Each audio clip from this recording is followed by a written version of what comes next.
Alors bonsoir à toutes et à tous. Donc on va réfléchir sur la paracha de Shemot qu'on va lire ce Shabbat. Et là-bas il se passe quelque chose, c'est le début de l'esclavage. D'accord. Donc la Torah nous raconte comment les bénis Israël sont passés de l'état de l'aristocratie égyptienne, puisqu'ils étaient de la famille du vice-roi d'Égypte, et ils sont devenus esclaves. Maintenant pour nous c'est un petit peu rapide parce qu'on voit directement, qu'on voit les massacres et les souffrances et les, et les servitudes, d'accord. Alors qu'est-ce qui a pu se passer? Qu'ils étaient dans un état tellement élevé, tellement grand, tellement fort, tellement de respect, et d'un seul coup ils se sont retrouvés comme ça, quelques générations après, à être des esclaves.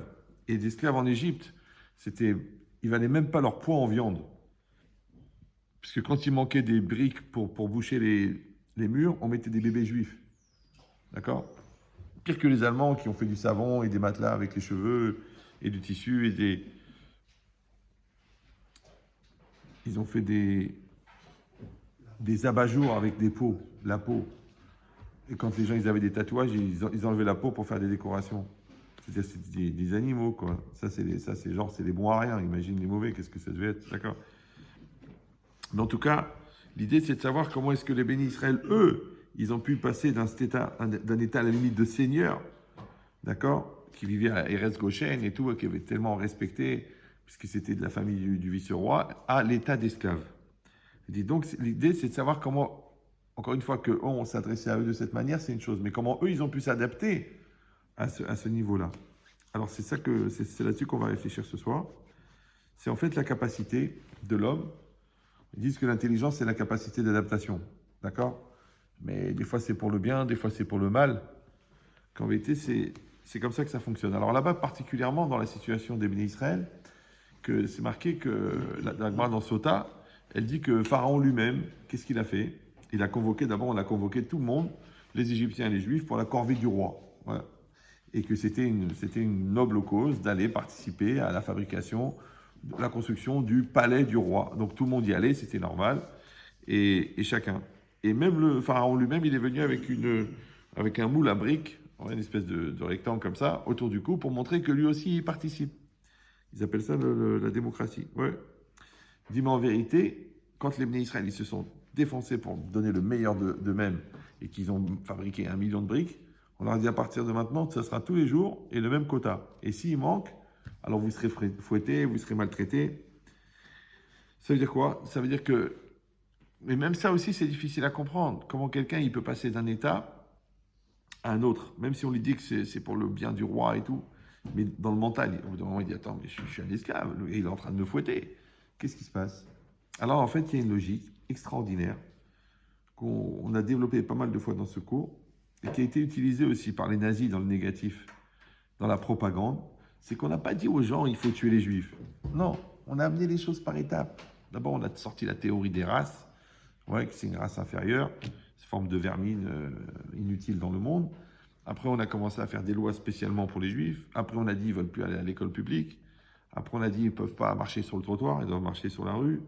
Après, on doit marquer les magasins, qui sont les magasins juifs. Après, on doit les faire sortir de leur habitation pour les mettre entre eux dans un ghetto à cause des épidémies, puisque c'est eux qui transmettent la peste noire. Ouais.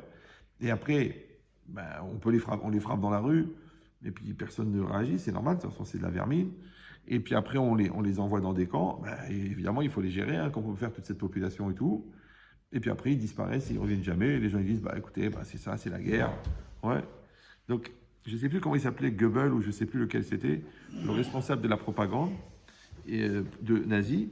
Il a développé ce principe extraordinaire de l'étape. Parce qu'en fin de compte, dans la vie, rien n'est acceptable et tout est acceptable. Ouais. C'est une question de combien on va séquencer l'acceptable. Comment on va mettre la personne en situation de penser que.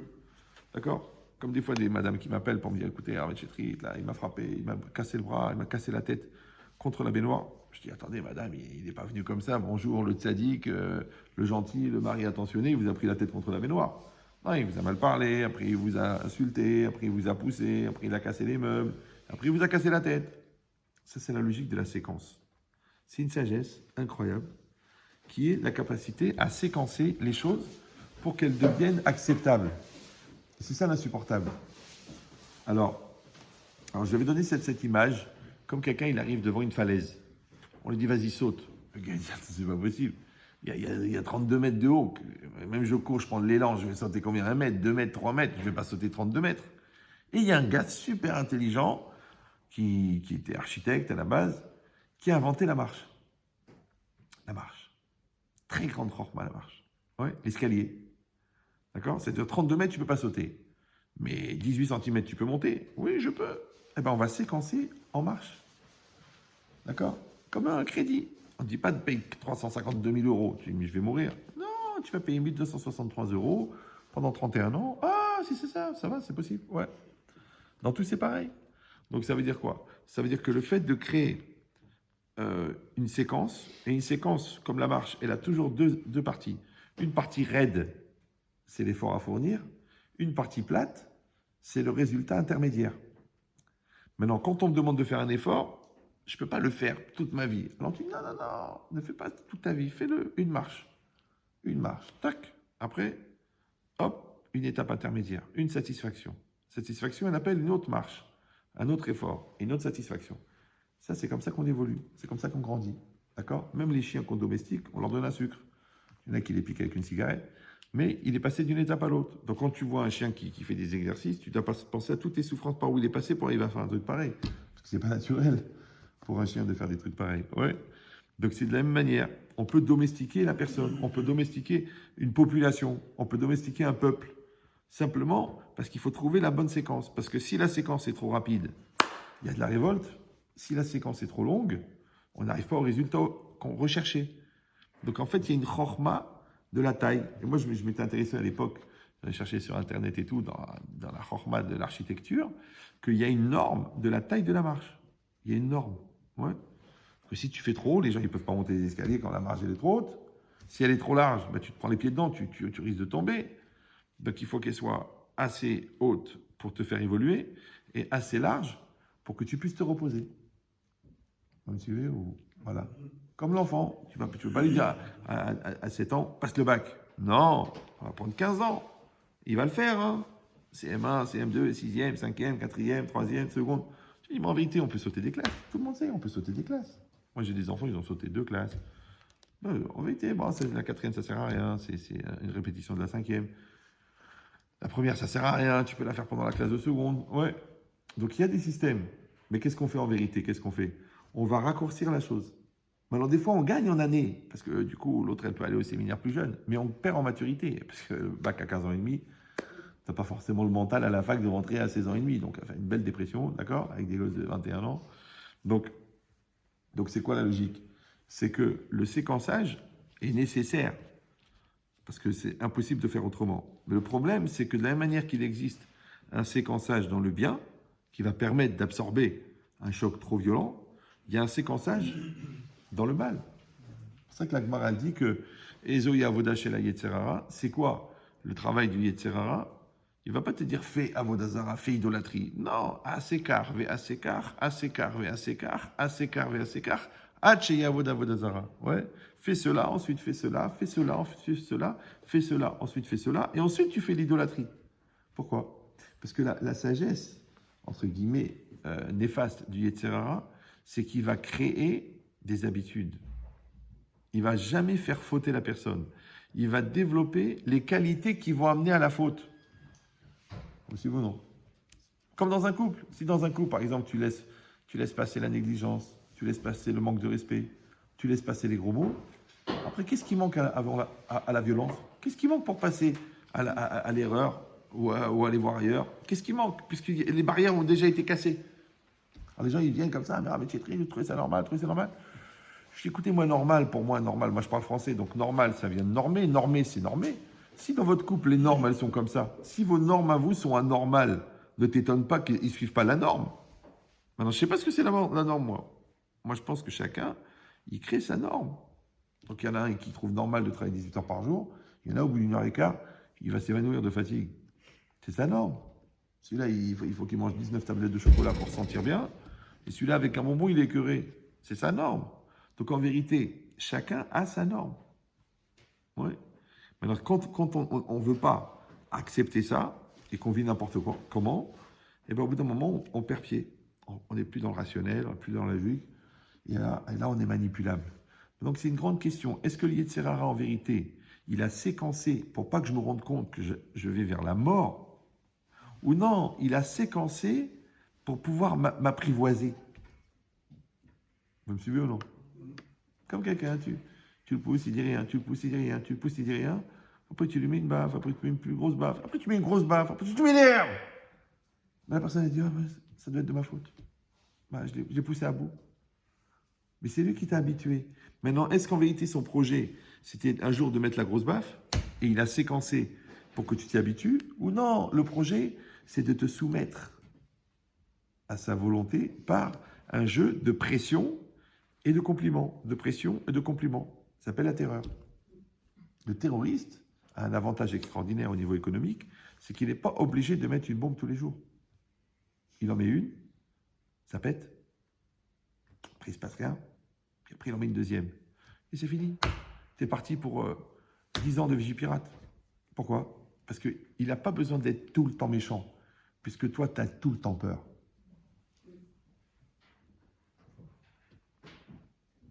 Comme les coléreux, par exemple. Les coléreux ne se rendent pas compte que ce sont des terroristes. Ouais. Ils le pensent d'ailleurs. Ils te disent la terreur est humaine. Alors j'avais un gars comme ça, une fois il est venu, il avait 7 enfants et 5 asthmatiques. Je dis quand même au niveau statistique c'est extraordinaire. Je dis mais toi t'es asthmatique? Il me dit non, dans la famille non plus, ta femme non plus, non. C'est quand même bizarre, tu étais un producteur industriel d'asthmatique. Or l'asthmatique c'est quelqu'un qui n'arrive pas à respirer. Pourquoi il n'arrive pas à respirer? Parce que tu le bouffes l'air. Maintenant dans une pièce de 20 mètres cubes, normalement on a chacun 10 mètres. Mais si moi je prends 19 mètres cubes, toi t'as plein d'air, tu fais comme ça.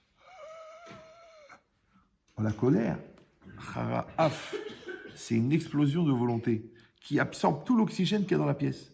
Donc l'enfant, quand il voit son père crier, ou sa mère crier, il y a des mamans hystériques aussi, automatiquement, il n'a plus d'air. Il ne peut pas respirer. Alors il m'a dit, oui, mais je ne crie pas tout le temps. Je lui ai dit, oui, mais l'enfant, il ne sait pas quand est-ce que tu vas crier. Donc toi, tu ne cries pas tout le temps, mais lui, il a tout le temps peur. Maintenant, après, chacun il peut comprendre ça. Il y a un côté pervers dans le fait de piquer une colère et de voir que ça fait de l'effet et de se faire plaisir à durer ou à réitérer. Parce que tu vois que ça marche quand même. Hein, tu te fais ta petite crise de nazi là et t'es content de voir que l'autre il panique, il stresse, il s'angoisse, il fait pipi sur lui. Et t'es content. C'est ça le problème. C'est que de la même manière que toi, en tant que pervers, tu vas créer des séquences pour que l'autre il puisse accepter l'inacceptable, mais toi aussi, pour devenir un porc, tu es passé par des étapes. Vous suivez ou non? On va pas dire que tu es né fondamentalement méchant. Donc, au fur et à mesure, tu t'es fait un kiff de dire, eh ben, finalement, je peux manipuler des gens, je peux les emmener où je veux, je peux en faire ce que je veux, et ça me fait plaisir. Le petit roi, le petit tyran. Ouais. Ou le grand tyran, ça dépend. Ouais. Mais c'est ça l'idée. C'est pour ça que je vous ai expliqué déjà plusieurs fois qu'en géométrie, 1 point c'est 1 point, 2 points c'est 2 points, 3 points c'est 3 points, 4 points c'est 4 points. Mais là, à partir de 4, tu peux tracer une courbe. Maintenant, le problème, c'est que quand c'est l'autre qui te fait remarquer que tu suis une certaine courbe, ça te dérange, parce qu'en plus d'être méchant, en plus tu es susceptible, puisque tu cumules les qualités. Mais normalement, c'est toi qui devrais avoir la projection de dire, mais attendez, mais quelle route on suit? C'est comme si tu dois aller quelque part. Et tu avances, tu roules, et puis tu vois l'église, tu retournes, tu avances, tu revois l'église, tu te dis, mais attends, mais on tourne en rond, ouais. Mais de la même manière, quand les gens disent, écoutez, ça fait 20 ans, on n'arrive pas à régler les problèmes. Ah bon, ça fait 20 ans, on n'arrive pas avec ma femme, on n'arrive pas avec mon mari, on n'arrive pas avec les enfants. Je dis, t'as l'impression de tourner en rond? Il dit oui. Je dis, t'as qu'à regarder la courbe. Regarde la trajectoire par où tu passes. Regarde les objectifs que tu te donnes et surtout les moyens que tu te donnes pour y arriver. Maintenant, quand tu ne te donnes pas de moyens, étant donné que le monde n'est jamais parvé, donc quand c'est pas toi qui prends en charge tes choix, c'est Yetzer Hara qui fait à ta place. Maintenant, tu ne veux pas l'appeler Yetzer Hara. Alors, on va l'appeler tendance négative, on va l'appeler perversion profonde, on va l'appeler névrose, on va l'appeler bipolarité, appelle-le comme tu veux. On s'en fiche, moi, les mots, ça ne me dérange pas.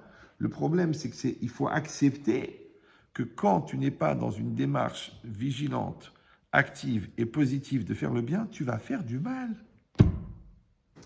C'est ça que la Gemara dans Brachot, elle dit Léolam, Irgaz Adam, Yetzeratov, Kenege Yetzerara.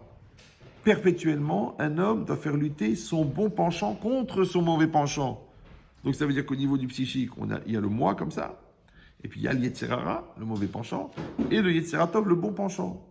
Alors encore une fois, c'est pas grave, je lis les mots, les gens ils sont traumatisés par leur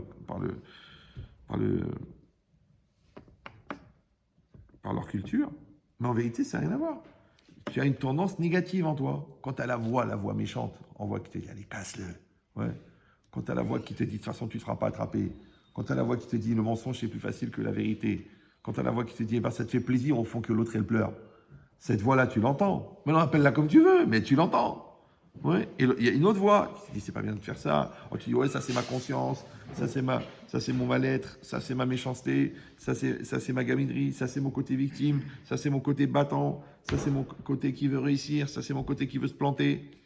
Appelle-le comme tu veux. Mais à un moment ou à un autre, il faut que tu saches que si tu ne mets pas, c'est ce qu'ils disent les Chachamim, tu dois mettre en action perpétuellement ton bon côté contre ton mauvais côté.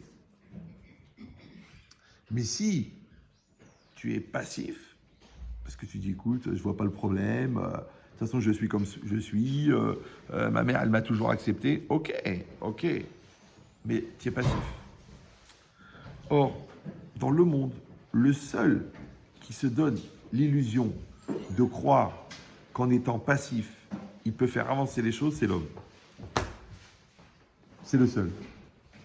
Ouais, les animaux, ils bougent, l'herbe, elle pousse, les vagues, elles avancent, la pluie, elle tombe, la poussière, elle se dépose, le camembert, il pourrit, le lion, il court après la gazelle. Tout le monde bouge. Le seul qui s'arrête, c'est l'homme. Il s'arrête comme ça. Le penseur. Ouais. Et il croit, et ça c'est très puissant au niveau de l'illusion et de la lourdeur, il croit que pendant qu'il réfléchit, le temps s'arrête, le problème s'arrête, on attend la solution. Non, je peux te signer que si avant de partir en vacances, tu débranches la prise du congélateur, je te signe qu'en rentrant, c'est tout pourri. Tu ouvres, tu dis, attends, il y a un mort. Non, ça pourrit. Mais attends, mais comment on est en 2020? Mais comment ça pourrit? Mais t'as enlevé la prise. Tu te rappelles que t'as enlevé la prise? Ouais, mais tu sais combien ça coûte le courant? Il n'y a personne dans la maison. Ok, mais t'as enlevé la prise. Donc quand t'enlèves la prise du congélateur, ça pourrit. Alors quand t'enlèves la prise de ton couple, tu crois que ça pourrit pas? Et quand t'enlèves la prise de ton réservoir d'énergie personnelle, tu crois que tu déprimes pas? Et quand t'enlèves la prise de la relation avec Dieu, tu commences pas à te poser des questions et à avoir des doutes. Mais c'est normal. T'as enlevé la prise. Je sais pas, ça vous semble évident ou vous trouvez que c'est un peu tiré par les cheveux? Mais c'est pas shoot. Alors pourquoi les gens ils tombent des nues quand ils ouvrent le congélateur, quand ils font le bilan de leur couple, quand ils se demandent pourquoi moralement ils sont fatigués, quand ils se surprennent eux-mêmes à se poser des questions sur l'existence de Dieu? Mais Baba, t'as enlevé la prise. T'as enlevé la prise. T'as la prière, les télim, la émouna, la recherche, les cours. Mardi soir, il faut venir. Ouais, il faut travailler. Il faut travailler. Je vous ai déjà dit, le Rav Simcha Zissel, qui était un élève de Rav Israël Salanter, qui était un des plus grands du mouvement du Moussar, qui était un Rosh Yeshiva, qui était un Gaon, qui était un Chacham, qui avait une Yeshiva et des centaines d'élèves. Toute sa vie, il cherchait des preuves que la Torah est divine. Tu vas dire, si le gars comme ça, il doute, c'est de la folie. Non, Chaz v'Shalom, c'est pas qu'il a douté. Il voulait pas prouver que la Torah elle est divine.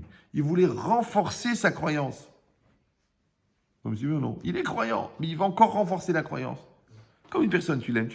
Elle a dit, bon, tu m'aimes, chérie, bien sûr que je... Bah écoute, je t'ai épousé quand même. Si je t'aimais pas, je t'aurais pas épousé. Ok, mais tu fais la gueule, tu me souris jamais, t'es pas investi, ça fait 10 ans qu'on n'a pas été ensemble.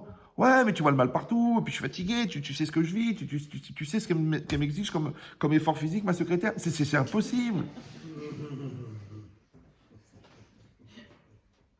Les gens ici, ils se regardent pas vivre. Une espèce de coma volontaire, comme ça, médical en plus. Ouais. Et ils sont prêts à dire des absurdités, mais énormes, sous prétexte que le cerveau est au service de ce pourquoi tu l'utilises.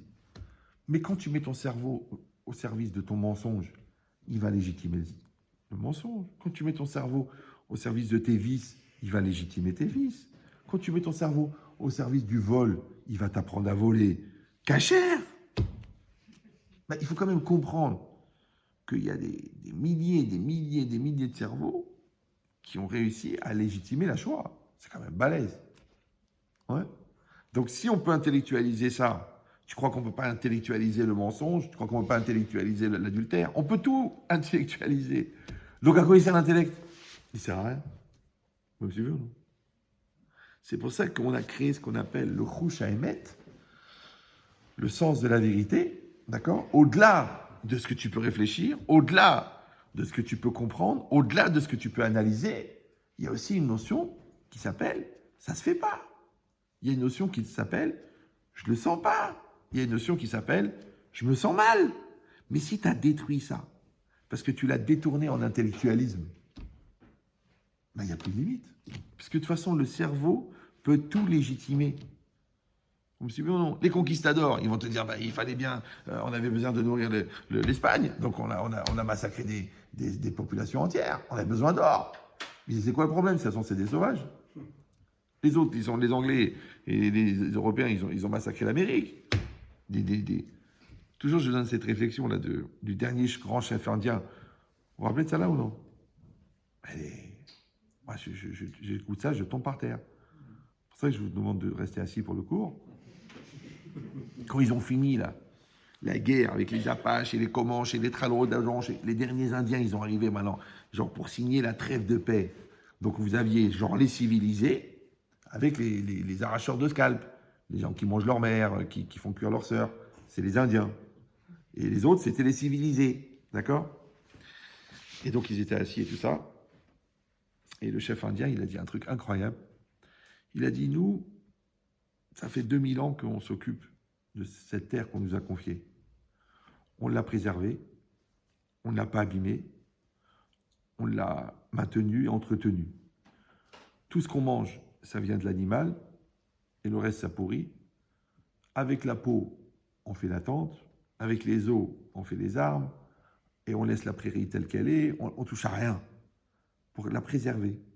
Maintenant, ils auraient pu faire des maisons en bois et mettre du béton et chercher du pétrole et organiser le chemin de fer. Mais ils avaient ce souci-là de préserver la terre tant qu'on leur avait donné. Ça veut dire que l'homme civilisé, après 500 ans de destruction massive, il revient à quoi? À l'écologie des Indiens. Donc la question est, qui sont les sauvages? C'est intéressant. C'est intéressant, non? Vous voyez ce que je veux dire ou non? Alors, si vous allez dire, bon, c'est un peu tiré par les cheveux, comme dirait un chauve, mais dans la vie, c'est la même chose. Quand tu te retrouves à expliquer à des gens, à des couples, à des individus, des banalités d'évidence que la palisse, il en serait mort de nervosité, tu vois pas que tu es en train de faire le civilisé avec un sauvage? Vous me suivez ou non? Quand on te dit que si tu n'entretiens pas le respect, eh ben tu finis par ne plus respecter la personne. Que quand tu commences à regarder ailleurs, tu finis par comparer. Que quand tu t'investis pas dans une chose, elle perd le goût. D'accord? Et que quand tu mets pas de la vérité dans ta vie, il y a du mensonge qui rentre. Mais à la fin, tu n'as même pas envie de le redire, tellement c'est évident. Je sais pas, non, vous trouvez ça normal, vous? Oui, non, oui, non. Ben, c'est ça l'idée. L'idée, c'est que, en fait, les gens ne comprennent pas que de manière passive, ils sont passés par un apprentissage que le Yetzer Hara leur a proposé pour qu'ils deviennent des cinglés. Ouais. Mais la force, et c'est ça l'intérêt des gens civilisés, c'est que on fabrique des cinglés légitimes. Donc les hommes de Cro-Magnon, ils prenaient une pierre, ils cassaient la tête du voisin pour prendre sa femme, ouais. Les gens civilisés, ils la draguent. D'abord, ils lui montrent que moralement, elle n'est pas épanouie, que son mari, c'est un pauvre type, et qu'eux, ils vont lui apporter ce qu'elle a besoin. Quelle différence? Un, il lui casse la tête, l'autre, il lui casse la tête. Les deux cassent la tête. Donc, c'est quoi l'idée?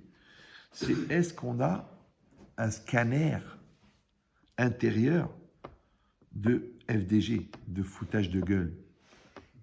Si quelqu'un n'a pas un scanner de foutage de gueule, il ne se rend pas compte, mais d'étape à étape, il va rentrer dans une situation qui est incroyable. Et moi, ma grande réflexion en ce moment, au niveau de mes études de zoologie, c'est pourquoi la personne, elle est dans le coma et paf, elle sort du coma. Pourquoi aujourd'hui plutôt que... Le seul truc que j'ai constaté, c'est que souvent les gens, ils se réveillent quand c'est trop tard. Ça, j'ai constaté que l'Yetzerara, il leur permet de sortir de leur coma quand de toute façon, il n'y a plus rien à faire. Ce qui est quand même intelligent au niveau chronologique. Vous me suivez ou non? C'est comme s'il y a marqué le Kriyat Shema à 9h55, le mec, il se réveille à 9h55. Mais tout seul, comme ça. Et c'est qu'il soit couché à 4h du matin ou à 9h du soir, il se réveille à l'heure où il a raté le schéma. C'est-à-dire qu'à la limite, tu veux savoir à quelle heure c'est la fin du schéma, tu regardes à quelle heure le tordu, il se réveille. Comme si le Yetzar, il dit de toute façon, t'es mort, donc c'est pas grave, tu peux te réveiller. Ou alors il dit des gros mots, il casse quelque chose, ou elle détruit tout, et après elle dit je m'excuse, et je sais pas ce qui m'a pris, ça m'a échappé. Pourquoi la conscience, elle vient après la lourdeur? Pourquoi la conscience, elle vient pas avant la lourdeur? Ouais. Pourquoi on est des gens intelligents a posteriori? Pourquoi on n'est pas intelligent a priori? Oh, c'est très simple. Pourquoi? Non, c'est très simple. Parce que comme, encore une fois, on n'est pas dans une vigilance dynamique et volontaire, automatiquement, on est dans le laisser-aller. Et dans le laisser-aller, tu sais où tu vas aller? Là où on t'emmène. Donc quand tu dis, en fait, je me suis laissé aller, ça veut dire, je me suis laissé emmener à des endroits, à des situations, à des postures que je regrette.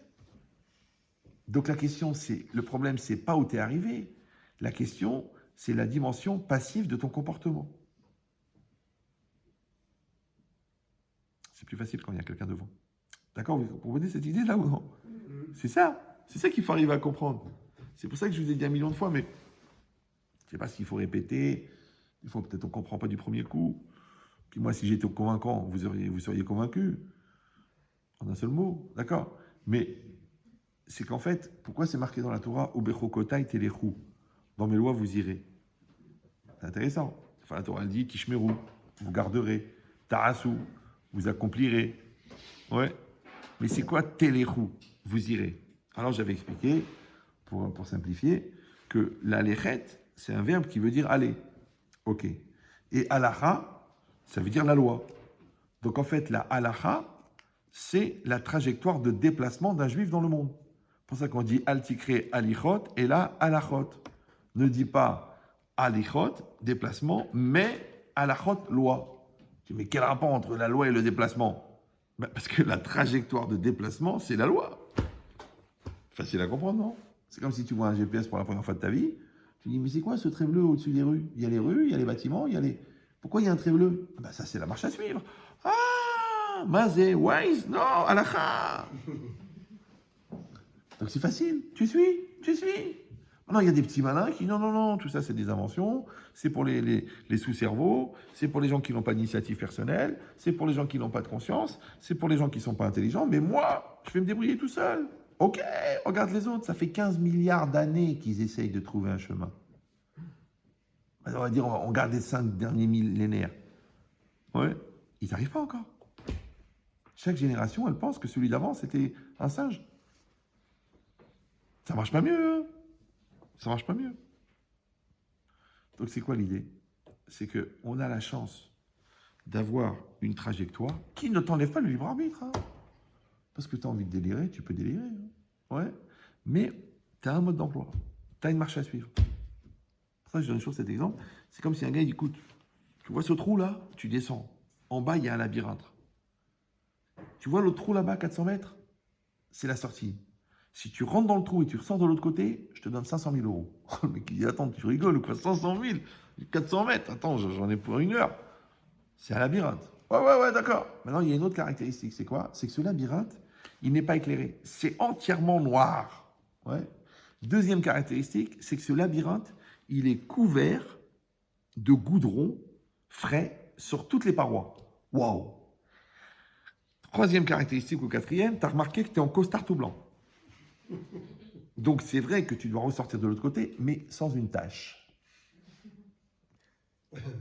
Tu dis ça va pas être évident, mais c'est pas grave. Je suis un battant, un peu comme les battants de WC qui retombent tout le temps parce qu'ils sont montés à l'envers. Ouais. Et puis le gars il descend l'échelle en faisant bien attention parce qu'il est tout en blanc, chemise blanche, cravate blanche, cheveux blancs, barbe blanche. Bon, il arrive en bas. Et puis il y a un petit vieux qui est assis sur un tabouret, un petit vieux. Tu sais comment ils sont le mari de Lady Gaga. Et alors il lui dit, où tu vas, jeune homme? Eh ben, je viens pour les 500 000. Oh. Alors il dit, si tu veux, pour 50 000, j'ai le chemin. C'est un petit enregistreur parce qu'il fait tout noir. Tu l'allumes et c'est marqué. T'entends? 3 pas en avant. Stop. 2 pas à droite. Stop. 1 pas à gauche. Stop. Alors t'as les malins qui vont dire, attends, pour 50 000, ça vaut la peine, je vais prendre 500 000. Ils achètent l'enregistreur. Et puis t'as des petits bahas, des blatas, des têtes dures, des cornes de bœuf, ouais. Qui disent, non, j'ai pas besoin, moi, je me débrouille. Je suis un malin. Je suis un débrouillard. Donc eux, c'est facile. Hein. Ils font un pas en avant, première couche, paf, le choc. Ils sont choqués d'avoir trouvé le mur, ils reculent, paf, deuxième couche. L'histoire est terminée en 4 secondes. Là, c'est exactement pareil. La vie, c'est un labyrinthe. Il y a des pièges, il y a des lourdeurs, il y a un chemin, il y a les mitzvot, il y a l'Yetzirah, il y a le couple, il y a les enfants, il y a les nerfs, il y a l'argent, il y a la malhonnêteté, il y a le juif, il y a le goy. Un labyrinthe obscur. Et toi, on t'a donné un costume tout blanc, ta neshama, elle est venue pure. Tu dois nous la rendre à la sortie du tunnel. Pareil, nickel de chez propre. C'est pour ça que c'est marqué que chaque faute, elle met des taches sur les habits de la neshama. Et quand tu vas arriver là-haut, on n'a pas besoin de te juger, on voit les taches. Des fois, il y a tellement de taches que les taches elles se collent les unes aux autres. Du coup, la personne entièrement devient une tache. C'est pas grave. Maintenant, rappelle-toi, on t'avait proposé le mode d'emploi. Rappelle-toi, tes conseils t'ont donné des parents, et tes parents t'ont donné des conseils. Rappelle-toi, le Rav, il t'avait dit des choses. Rappelle-toi, le prof, il t'avait parlé. Rappelle-toi, le psy, il t'avait parlé. Non, toi, t'es un malin, toi. Toi, t'as pas besoin, toi, t'es plus intelligent que tout le monde. Alors, vas-y, va voir, vas-y. Vas-y, le goudron. Ouais. Donc, cette logique, c'est qu'en fait, malgré qu'on va te donner le programme, malgré qu'on va te donner les règles, malgré qu'on va t'accompagner, mais il reste quand même qu'il va y avoir une nécessité de vigilance permanente. Maintenant, comment nous on appelle la vigilance permanente? Hirat Shamayim, la crainte du ciel. C'est ça la vigilance permanente. Bah oui, pourquoi? Parce que les gens disent non, la vigilance, c'est l'intelligence. On a vu des gens intelligents se planter. Tu dis la vigilance, c'est la maturité. On a vu des gens matures se planter. Il y en a qui disent non, la vigilance, c'est la connaissance. Je l'ai déjà dit, la connaissance? Ouais, c'est la connaissance. On a vu des gens cultiver se planter. Donc la seule chose qui peut te sauver, c'est la crainte. On s'y veut ou non? Parce qu'on a beau t'expliquer que la fille du roi, elle va pas te regarder à toi le palefrenier, mais tu te plais à en rêver. C'est un syndrome, ça s'appelle Cendrillon. Oui, ou Aladdin, au masculin.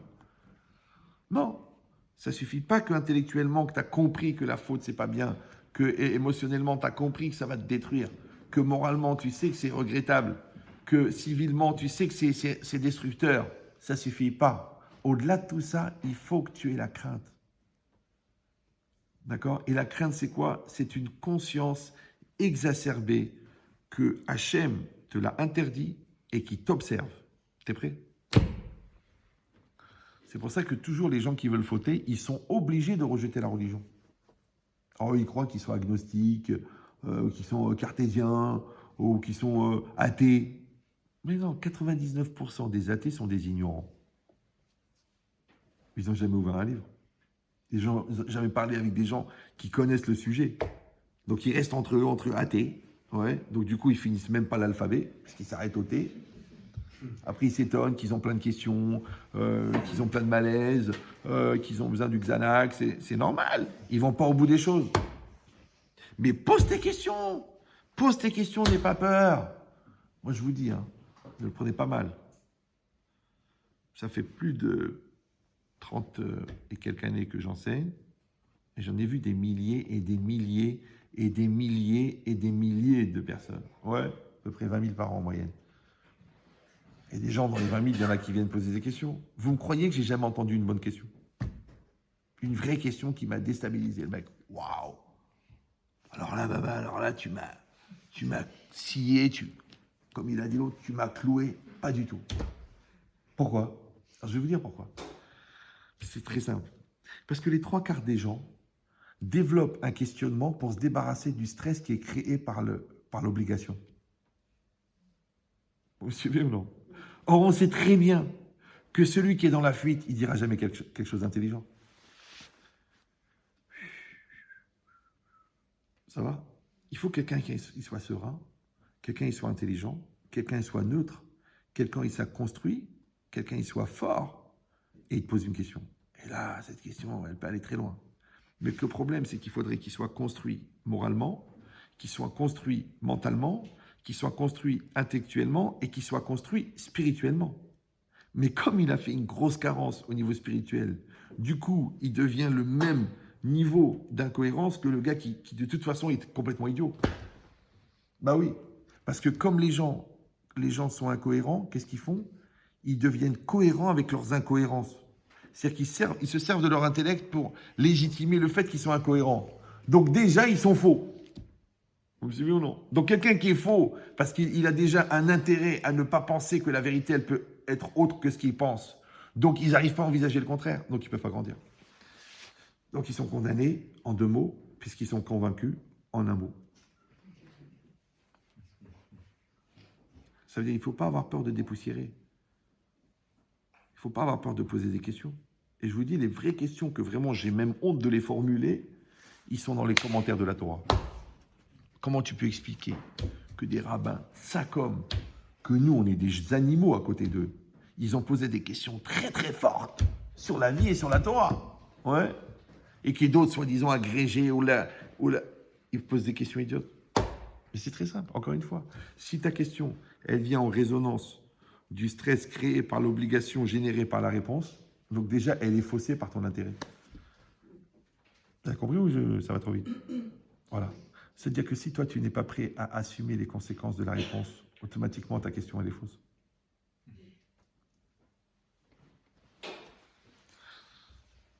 C'est pour ça qu'il faut, quand il y a par exemple un couple en difficulté, il ne faut jamais dire mais est-ce que vous l'aimez? C'est dangereux comme question. À un enfant, il ne faut jamais lui dire bon, mais t'es content de l'enfance qu'on t'a donnée? Mettez un gilet pare-balles. Il va vous en sortir des nauséabondes, alors que toi, tu as donné la moitié de ta vie pour le rendre heureux, et lui, il te sort des trucs, mais de tirer derrière les fagots, tu dis mais attends, mais c'est ça que tu as retenu? Ouais, tu m'as empêché de sortir quand j'avais 16 ans. Mon fils, 38 ans, je t'ai soutenu, je t'ai fait des études, je t'ai marié, je t'ai payé une maison. Et maintenant, tu te rappelles juste que je t'ai empêché. Et l'autre, la petite, elle s'énerve, ouais, parce que quand tu m'as empêché de m'épiler, alors que toutes mes copines, elles s'épilaient. Mais mon amour, t'avais 8 ans. C'est compliqué pour moi. D'accord? Donc, c'est quoi l'idée? Ça veut dire que l'enfant, il a ce qu'on appelle un sélecteur, un capteur sélectif. Il va retenir le mauvais et oublier le bon. C'est pour ça que c'est Sony qui l'a inventé. Parce que Sony, c'est pas seulement un appareil photo, c'est aussi mon ennemi, Sony. Donc, ton Yetzera, on a rêvé, Sony l'a fait.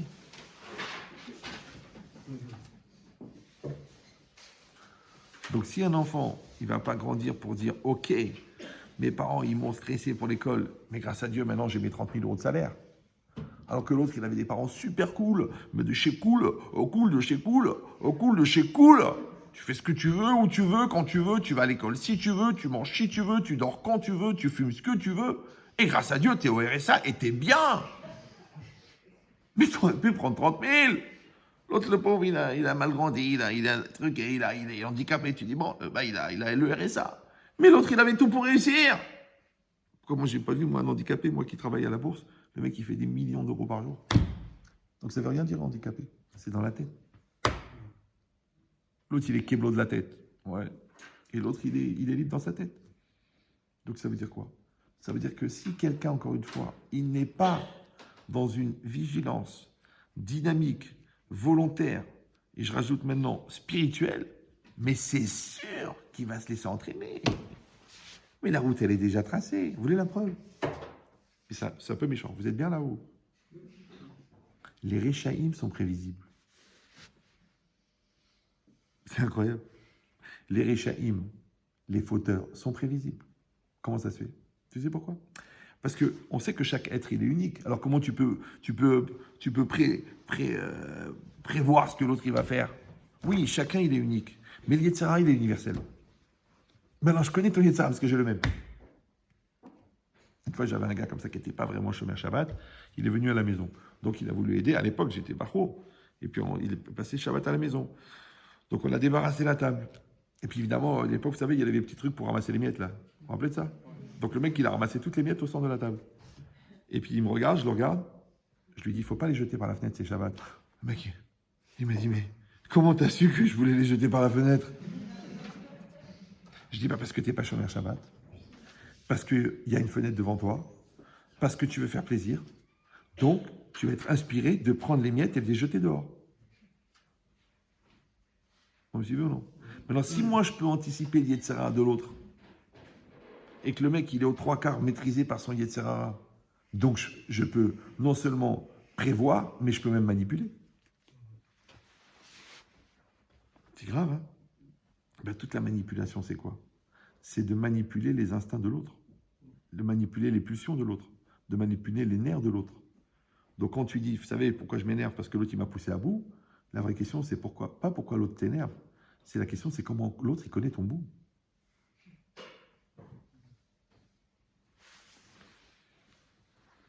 Donc quand tu vas prendre l'ensemble de ton dossier justificatif de lourdeur et que tu vas éliminer toutes les choses qui sont fondées sur le foutage de gueule, tu vas t'étonner qu'il ne reste plus rien. Vous me suivez ou non? L'autre il dit je l'ai trompé parce qu'elle a grossi, l'autre il dit j'ai volé parce que c'est la parnassa, l'autre il dit j'ai menti parce que c'est pour le shalom, l'autre il dit je ne mets pas les tefilines parce que j'ai peur d'attraper des boutons, mais tu as dit je vais pas au mikvé, je vais pas attraper une mycose. Mais tu es une mycose. Toi-même tu es une mycose vivante. Comment une mycose, elle attrape une mycose? C'est impossible. Où elle va se mettre la mycose puisque tu es déjà une mycose? La preuve, à chaque fois qu'on te dit pourquoi, tu dis mycose. C'est ça. C'est ce qu'il a dit, hein? Shakespeare, non? Mycose en autobie cause. Est-ce que tu es prête la cause ou non? Maintenant, l'immaturité, c'est je ne suis pas la cause. La maturité, c'est je suis la cause. Because. Bon, c'est mieux que bitrouille. Chez les cochons. Non, c'est un groupe de chanteurs. Tout bitrouille. C'était d'être 3, je crois. C'est pas grave. C'est bien. Ça fait circuler le sang. Alors, donc maintenant, si on en est là, donc toute l'idée, comment est-ce que les choses, elles évoluent? Comment la vie, elle passe par des séquences. Alors, on dit, quelle est la différence entre la réaction que Avram, il a eue, et que Sarah, Imenu, elle a eue à l'annonce de la Hakeda? Ouais. Que Hachem, il a ordonné à Avram Avinu d'aller sacrifier Yitzhak. Alors, qu'est-ce qui est marqué là-bas, dans Parashat Raï Sarah? Va y avoir Avram, l'ispol de Sarah, il est venu, Avram, pour faire l'oraison funèbre de Sarah, Velivkota, il a pleuré, Venis Mecha mitat Sarah le Hakedat Yitzhak. Oui, parce qu'à la fin d'une paracha, on parle de Veira, on parle de la Hakedat Yitzhak, ouais, le sacrifice d'Yitzhak, et au début de Chaye Sarah, qui est collé, on parle de la mort de Sarah. Il dit pourquoi est-ce qu'on a fait coller le sacrifice avec la mort? Il dit pourquoi? Les fiches chez Aliédé Bessurot à Akeda, parce que à cause de l'annonce du sacrifice, chez Nisdamen Bena Lishrita, que son enfant il s'est retrouvé en opportunité de mourir, d'être sacrifié, Kimad Shelo Nishrat, ouais, et pratiquement, alors là c'est très compliqué à traduire, est-ce qu'il faut dire, et il a pratiquement été sacrifié ou il n'a pratiquement pas été sacrifié. Ça, c'est une grande question de savoir est-ce que Sarah, elle est morte parce qu'elle a entendu que son fils avait été sacrifié ou est-ce qu'elle est morte parce qu'elle a entendu que son fils n'a pas été sacrifié. Dans Rachid, c'est pas évident parce que c'est marqué Kimat chez Nishrat. Un peu plus, il allait pas être sacrifié. Enfin, normalement, il aurait dire Kimat chez Nishrat. Un peu plus, il allait être sacrifié. C'est bizarre, non?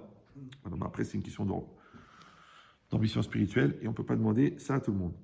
Et bien, qu'est-ce qui est marqué Rashi? Pacha Nishmata. Sa Neshama l'a quitté. Ou Meta, elle est morte. D'accord? Le Targum Yonatan, il dit un peu le même langage. Il dit chez Allah Satan, le Satan, il a été chez Sarah. Vesiper les Sarah, il lui a raconté chez Avram Shachat et Yitzhak. Que Avram, il a fait la shrita de Yitzhak. Il a fait l'abattage rituel. Et c'est vrai. Et elle est morte. Mais en vérité, il lui a fait. Mais il n'est pas mort, le petit. Mais elle a eu un choc. Oh, elle est morte. D'accord? Parce qu'elle n'a pas supporté. Pourquoi elle n'a pas supporté? Parce qu'elle n'a pas eu le temps de s'adapter. Regardez la vérité vraie, la vérité vraie. Ouais. Quand quelqu'un est malade, et que c'est la maladie, et que ça prend 3 ans, et que ça dégénère, et que tous les jours les médecins ils te disent écoutez, la biopsie est mauvaise, les globules blancs sont plus là, les métastases se développent, que tu le veuilles ou non, t'as beau aimer la personne, t'as beau investir, t'as beau y croire, t'as beau...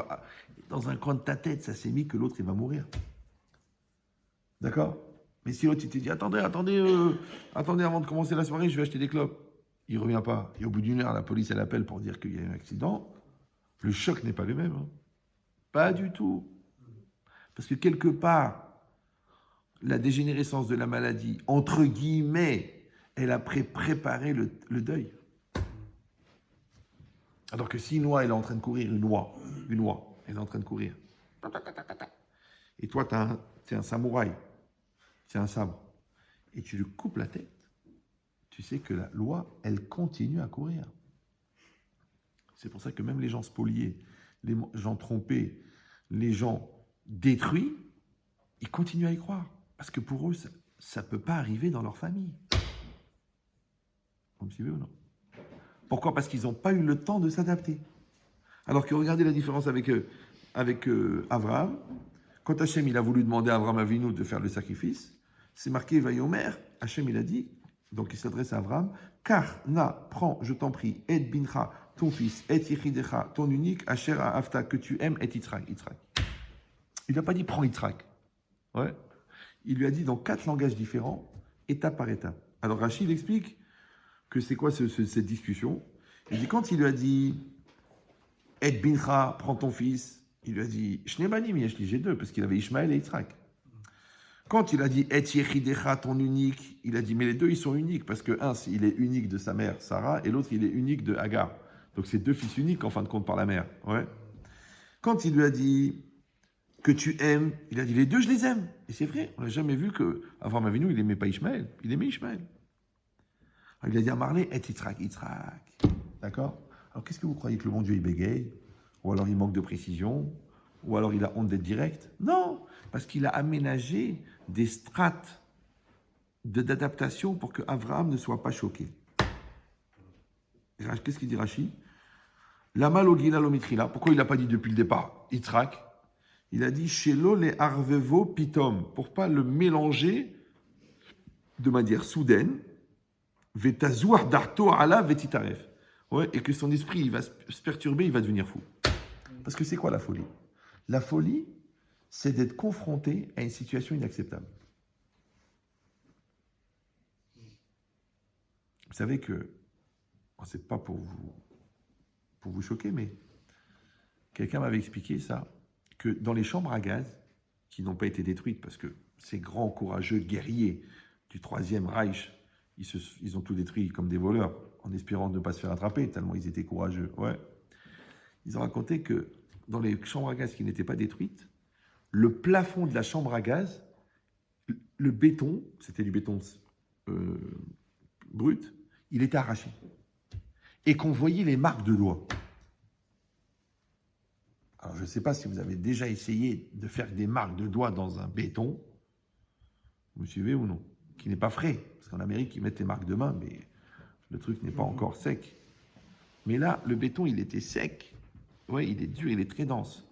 Mais comme les gens, ils étaient au XXe siècle, dans une boîte avec du gaz comme des rats, c'était tellement insupportable l'idée de penser qu'ils vont être gazés, ouais, qu'ils montaient les uns sur les autres, et celui qui était au sommet, il voulait sortir en arrachant le plafond. Il trouvait les ongles plantés dans le béton. Il trouvait le ciment arraché. Ça veut dire que les gens, ils sont devenus fous avant de mourir étouffés. Encore une fois, pourquoi? Parce que c'est insupportable. L'idée, elle est insupportable. Insupportable, ça veut dire quoi? Ça veut dire que tu ne peux pas adhérer mentalement, intellectuellement, émotionnellement à une chose pareille. C'est pour ça que les gens qui ont perdu la croyance après la Shoah, on ne peut rien leur dire. Tu ne peux pas parler. Tu ne peux rien dire. Pas commencer à dire oui, c'est pour ça, c'est pour ça. Si la personne, elle veut réfléchir, il y a des explications. Il y a des logiques, il y a des psukim, il y a tout. Tout est marqué dans la Torah.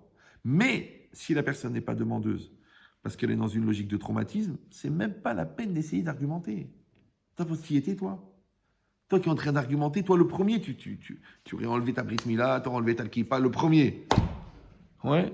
Les gars, ils ont tenu jusqu'au dernier jour, et tu es en train de leur dire, si vous aviez eu la Emouna, vous auriez tenu. Non, tu peux rien dire. C'est pour ça que tu vois des familles ashkénazes, qui mangent du porc, et le cousin ou le frère, Hassid. Parce que un, il est sorti de la Shoah, Hassid, et l'autre, il est sorti de la Shoah, il ne croit plus en Dieu. Ben, quand ils ont vu des camions écraser des têtes de bébés, c'est difficile. Ouais. C'est pour ça qu'on ne peut pas juger. C'est pour ça que les Chachamim, ils ont dit, tous les gens qui sont morts dans la Shoah, même s'ils étaient pas Shomer Shabbat, même s'ils étaient Mechalel Kippour, ils sont Tzadik Gamour, ils ont la Baba. Parce que pourquoi on les a tués en tant que juifs? Maintenant, de penser que des gens qui n'ont pas voulu vivre en juif, ils ont été déportés en tant que juifs et ils sont morts en tant que juifs, ça sort bizarre. Ouais, mais l'idée, c'est la réalité. C'est ce qui s'est passé. Ouais. Donc maintenant, c'est quoi l'idée? Que les personnes, ils étaient dans des chambres à gaz. C'est quelque chose qui est complètement insupportable. Moi, quelqu'un m'a demandé, mais Rav, vous pensez qu'avec toutes les menaces qu'on a, il pourrait arriver une Shoah encore? Je fais non, je ne crois pas. Tu sais pourquoi? Parce qu'on n'est pas au niveau. Parce que déjà, les gens aujourd'hui, pour 50 €, ils transgressent Shabbat. Donc si on les menace de leur couper la tête, mais tout de suite, ils vont tout lâcher. Vous me suivez ou non? C'est l'inverse. C'est qu'à l'époque, ils étaient très, très, très solides. Et il y en a jusqu'à la porte de la chambre à gaz. Ils ont fait le schéma Israël. Alors qu'aujourd'hui, le gars, il est bien. Il habite à Courbevoie, il est sympathique, il a son appartement payé, il a sa famille, il a ses gosses, il a ses 4 bagnoles. Tu lui dis, je t'en prie, David, fais le schéma. Ah, tu me saoules, c'est avec ta mère. Donc l'autre, devant la chambre à gaz, il faisait le schéma. Et l'autre, qui est dans l'opulence, il ne fait pas le schéma. Donc ça veut dire qu'on n'est pas au niveau de subir. Parce que la Shoah, c'est une remise en cause. Puisque quelque part, tu perds le Shoah. Avant, tu as le Shoah. Tu dis, je fais Shabbat, je ne fais pas Shabbat. Je suis juif ou je ne suis pas juif. Mais pendant la Shoah, ils n'avaient pas le Shoah. On leur a enlevé le Shoah. C'est pour ça qu'on l'appelle une Shoah. C'est vrai. Donc ici, c'est pareil. Que Sarah Imenou, au fond, elle n'a pas eu le temps de se préparer. Parce qu'on lui a dit directement, ton fils a été sacrifié. Elle en est morte. D'accord? Mais Avraham Avinu, lui, on lui a annoncé étape par étape. Maintenant, ce qui est très bizarre, c'est que la Torah elle-même, elle témoigne que Sarah Imenou, elle avait une plus grande prophétie, elle avait un plus haut niveau spirituel qu'Avraham. C'est quand même bizarre, non? Vous me suivez ou non? Celle qui avait plus de Emouna, elle a craqué plus vite que celui qui avait moins de Emouna. Celui qui avait moins de Emouna, on lui a aménagé des étapes. Celui qui avait plus de Emouna, on ne lui a pas aménagé d'étapes. Je ne sais pas si vous... Ouais. Bon, moi ça me vient comme ça dans la tête. Hein. Donc comme je n'ai pas de réponse claire, je ne vais pas vous dire une bêtise. Mais ça vaut la peine de réfléchir à cette espèce d'interrogation. Donc ça veut dire quoi? Ça veut dire que la personne, au fur et à mesure, elle a le temps, on dit en français, de se faire à l'idée. Alors, il y a une Gemara incroyable. Donc, tout votre Daf Samerbet, regardez ce qu'elle raconte. Maaseh be Rabbi Hanina ben Hakinai. Il y avait un tzaddik, un chacham. Il s'appelait Rabbi Hanina, fils de Hakinai. Chez Gila les Berav, l'ilmot Torah, Yud Gimel Shanim. Parce qu'aujourd'hui, tu dis à ta femme, je vais étudier un soir par semaine, elle t'insulte. Lui, il est parti étudier 13 ans. Je ne sais pas si tu vois, tu étais marié, ton mari dit, bon, je vais étudier. Ok, mon amour, combien de temps? Entre 6 et 13 ans. Qu'est-ce qu'elle te dit? Tu me signes le guet avant de partir, s'il te plaît, parce que franchement, ça va être compliqué à distance. Ouais. Non, à l'époque, les femmes, elles étaient folles, elles acceptaient. Bon, les rabbins aussi, ils étaient au niveau. Donc, il est parti étudier la Torah pendant 13 ans. Regardez ce qui est marqué. Acharé Shechazar, après qu'il est revenu, parce qu'il a une idée géniale, il a dit, tiens, je vais lui faire une surprise. Nichnas le beto pitom. Il est rentré à la maison soudainement, comme ça. L'autre, maintenant, elle l'a vu. Ouais. Vaïta ishto shekua be'avodat habayit. Et sa femme, elle était concentrée dans le travail de la maison. Elle était en train de nettoyer, ou elle était en train de ranger, ou elle était dans son truc. Vous savez, quand les gens ils sont dans leur truc, et d'un seul coup, Kevan Shirima Rocha, lorsqu'elle a levé la tête, Ra'ata Oto, et elle l'a vu, écoutez bien, Pakar Liba, son cœur il a sauté, Paha Nishmata, sa neshama l'a quitté. Ambiance. D'accord? Genre 13 ans, tu l'as pas vu, il arrive, tu meurs. Bon, maintenant ce qui est intéressant, c'est le Rashi. Regardez ce qu'il dit Rashi. Je sais ce que vous allez dire, ouais, pourquoi il n'a pas prévenu, pourquoi il n'a pas envoyé un télégramme, pourquoi... Rashi dit, pourquoi elle est morte? Chez Nidma, les Liba, Pitom, chez Zebarala. Bon, je vais traduire. Donc, Nidma, c'est Domé, Dimayon. C'est quoi le Dimayon? Dimion. Vous connaissez, vous les Oranais? Ouais. L'imagination, l'illusion. Chez Nidma, parce qu'elle s'est imaginée l'Eliba dans son cœur, Pitom, soudainement, chez Zebarala, que c'est son mari. L'Efichach Mita, c'est pour ça qu'elle est morte. Tu dis, bah attends. Moi, j'ai rien contre Rashi, hein. Mais je ne sais pas si vous allez voir la puissance de la psychologie de Rashi au Moyen-Âge. Écoutez ça. Déjà, pourquoi c'est marqué qu'elle a imaginé dans son cœur soudainement que c'était son mari? Mais non, elle a vu que c'était son mari. Nidma Leliba, ça veut dire il est apparu en imagination dans sa tête. Ça veut dire qu'elle s'est fabriquée une image. C'est comme si vous êtes là, vous fermez les yeux, vous imaginez, je ne sais pas, votre neveu en train de courir après sa petite sœur. Donc ça, c'est juste dans votre tête. Vous êtes ici à Paris, dans le 9e, d'accord, un mardi soir, mais vous imaginez votre nièce là-bas à Ashkelon qui est en train de courir après sa petite sœur. Vous les voyez dans la tête. Donc ça s'appelle Nidma Leliba. Elle a imaginé dans son cœur, comme tu as imaginé dans ton cœur, d'accord? Mais en vérité, elle n'est pas morte parce qu'elle a imaginé dans son cœur que son mari était là. C'est qu'elle a vu qu'il était là. Ça va? Donc déjà, c'est bizarre dans Rashi. Deuxièmement, il dit chez Nidma Leliba Pitom, chez Zebarala, que c'est son mari. Mais non, il fallait dire qu'elle est morte parce qu'elle a cru que ce n'était pas son mari. Vous me suivez ou non? C'est une expression connue en psychiatrie, ça s'appelle ciel, mon mari. D'accord? Ça veut dire que si, Chazvé Shalom, tu rentres dans la salle à manger à 4h du matin, ton mari n'est pas là, et il y a un gars en train de fouiller les armoires, tu vas avoir peur. Pourquoi? Parce que c'est pas ton mari, pas parce que c'est ton mari. C'est bizarre, non? C'est bizarre ce Rashi.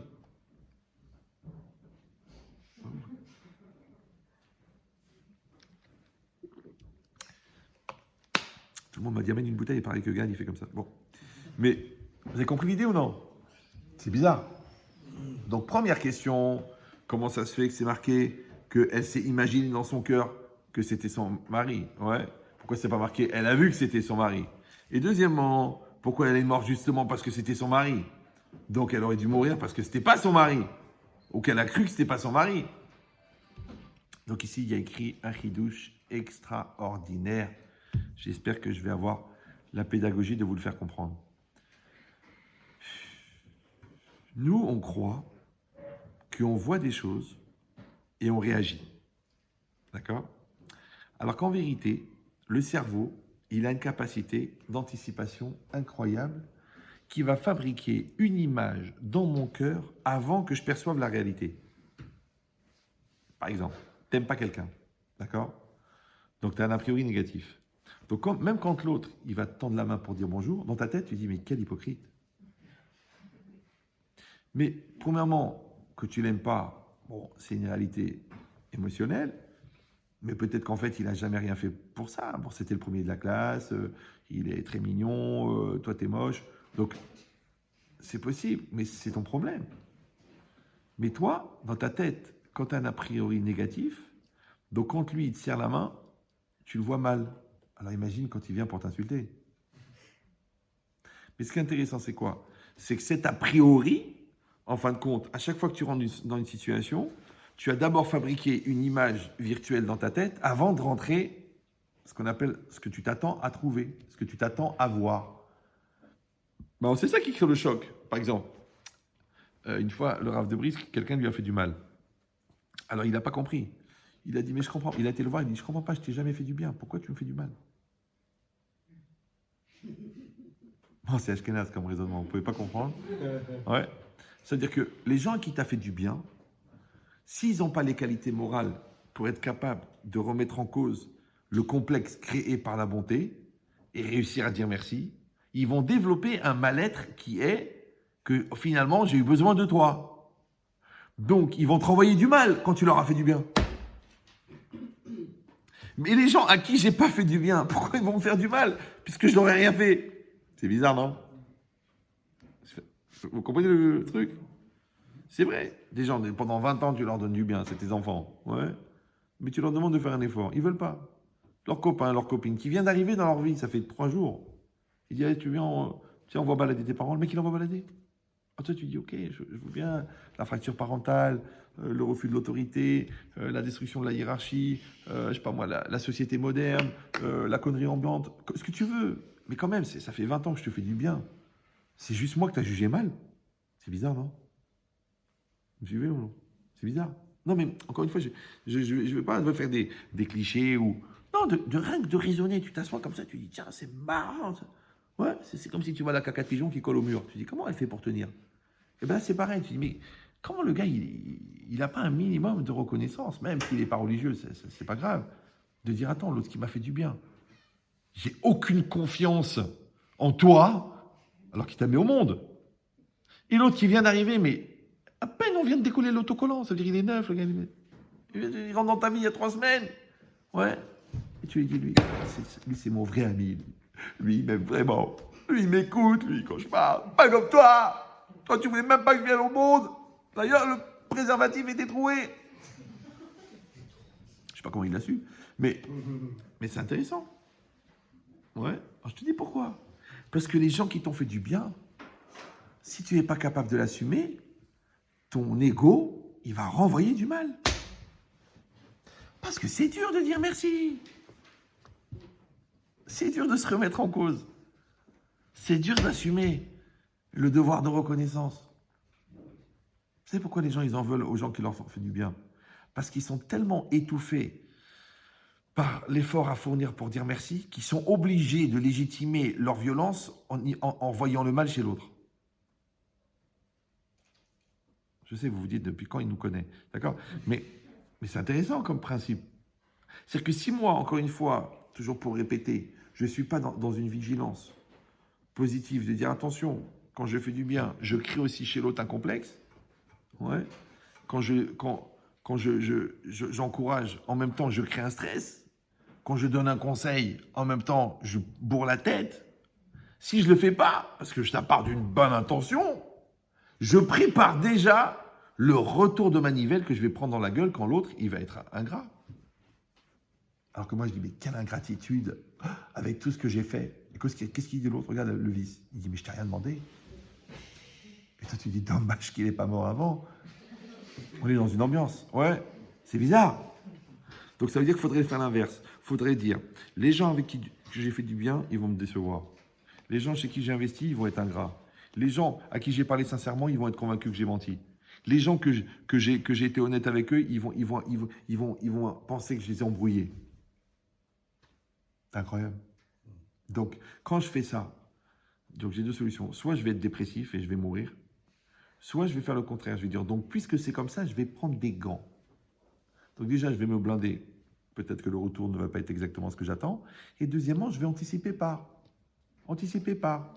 Par exemple, quand je vais donner discrètement. Comme ça, l'autre, comme il ne sait pas que ça vient de moi, il ne va pas se sentir obligé de me dire merci à moi. Donc à chaque fois qu'il va me voir, il ne va pas se sentir mal que...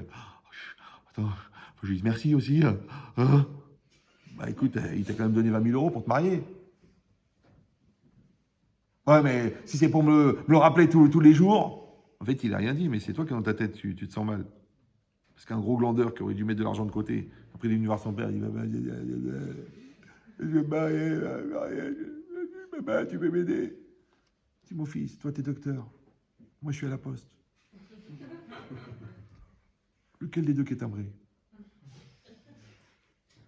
Oh mais papa, je suis un flambeur. Eh ben voilà mon fils, voilà l'enveloppe qu'on a ramassée avec ta mère depuis 25 ans. 5 euros par 5 euros, voilà. Et toi, tu dis, toi mon fils, tu peux partir pour mariage? Ah papa, je suis ric-rac.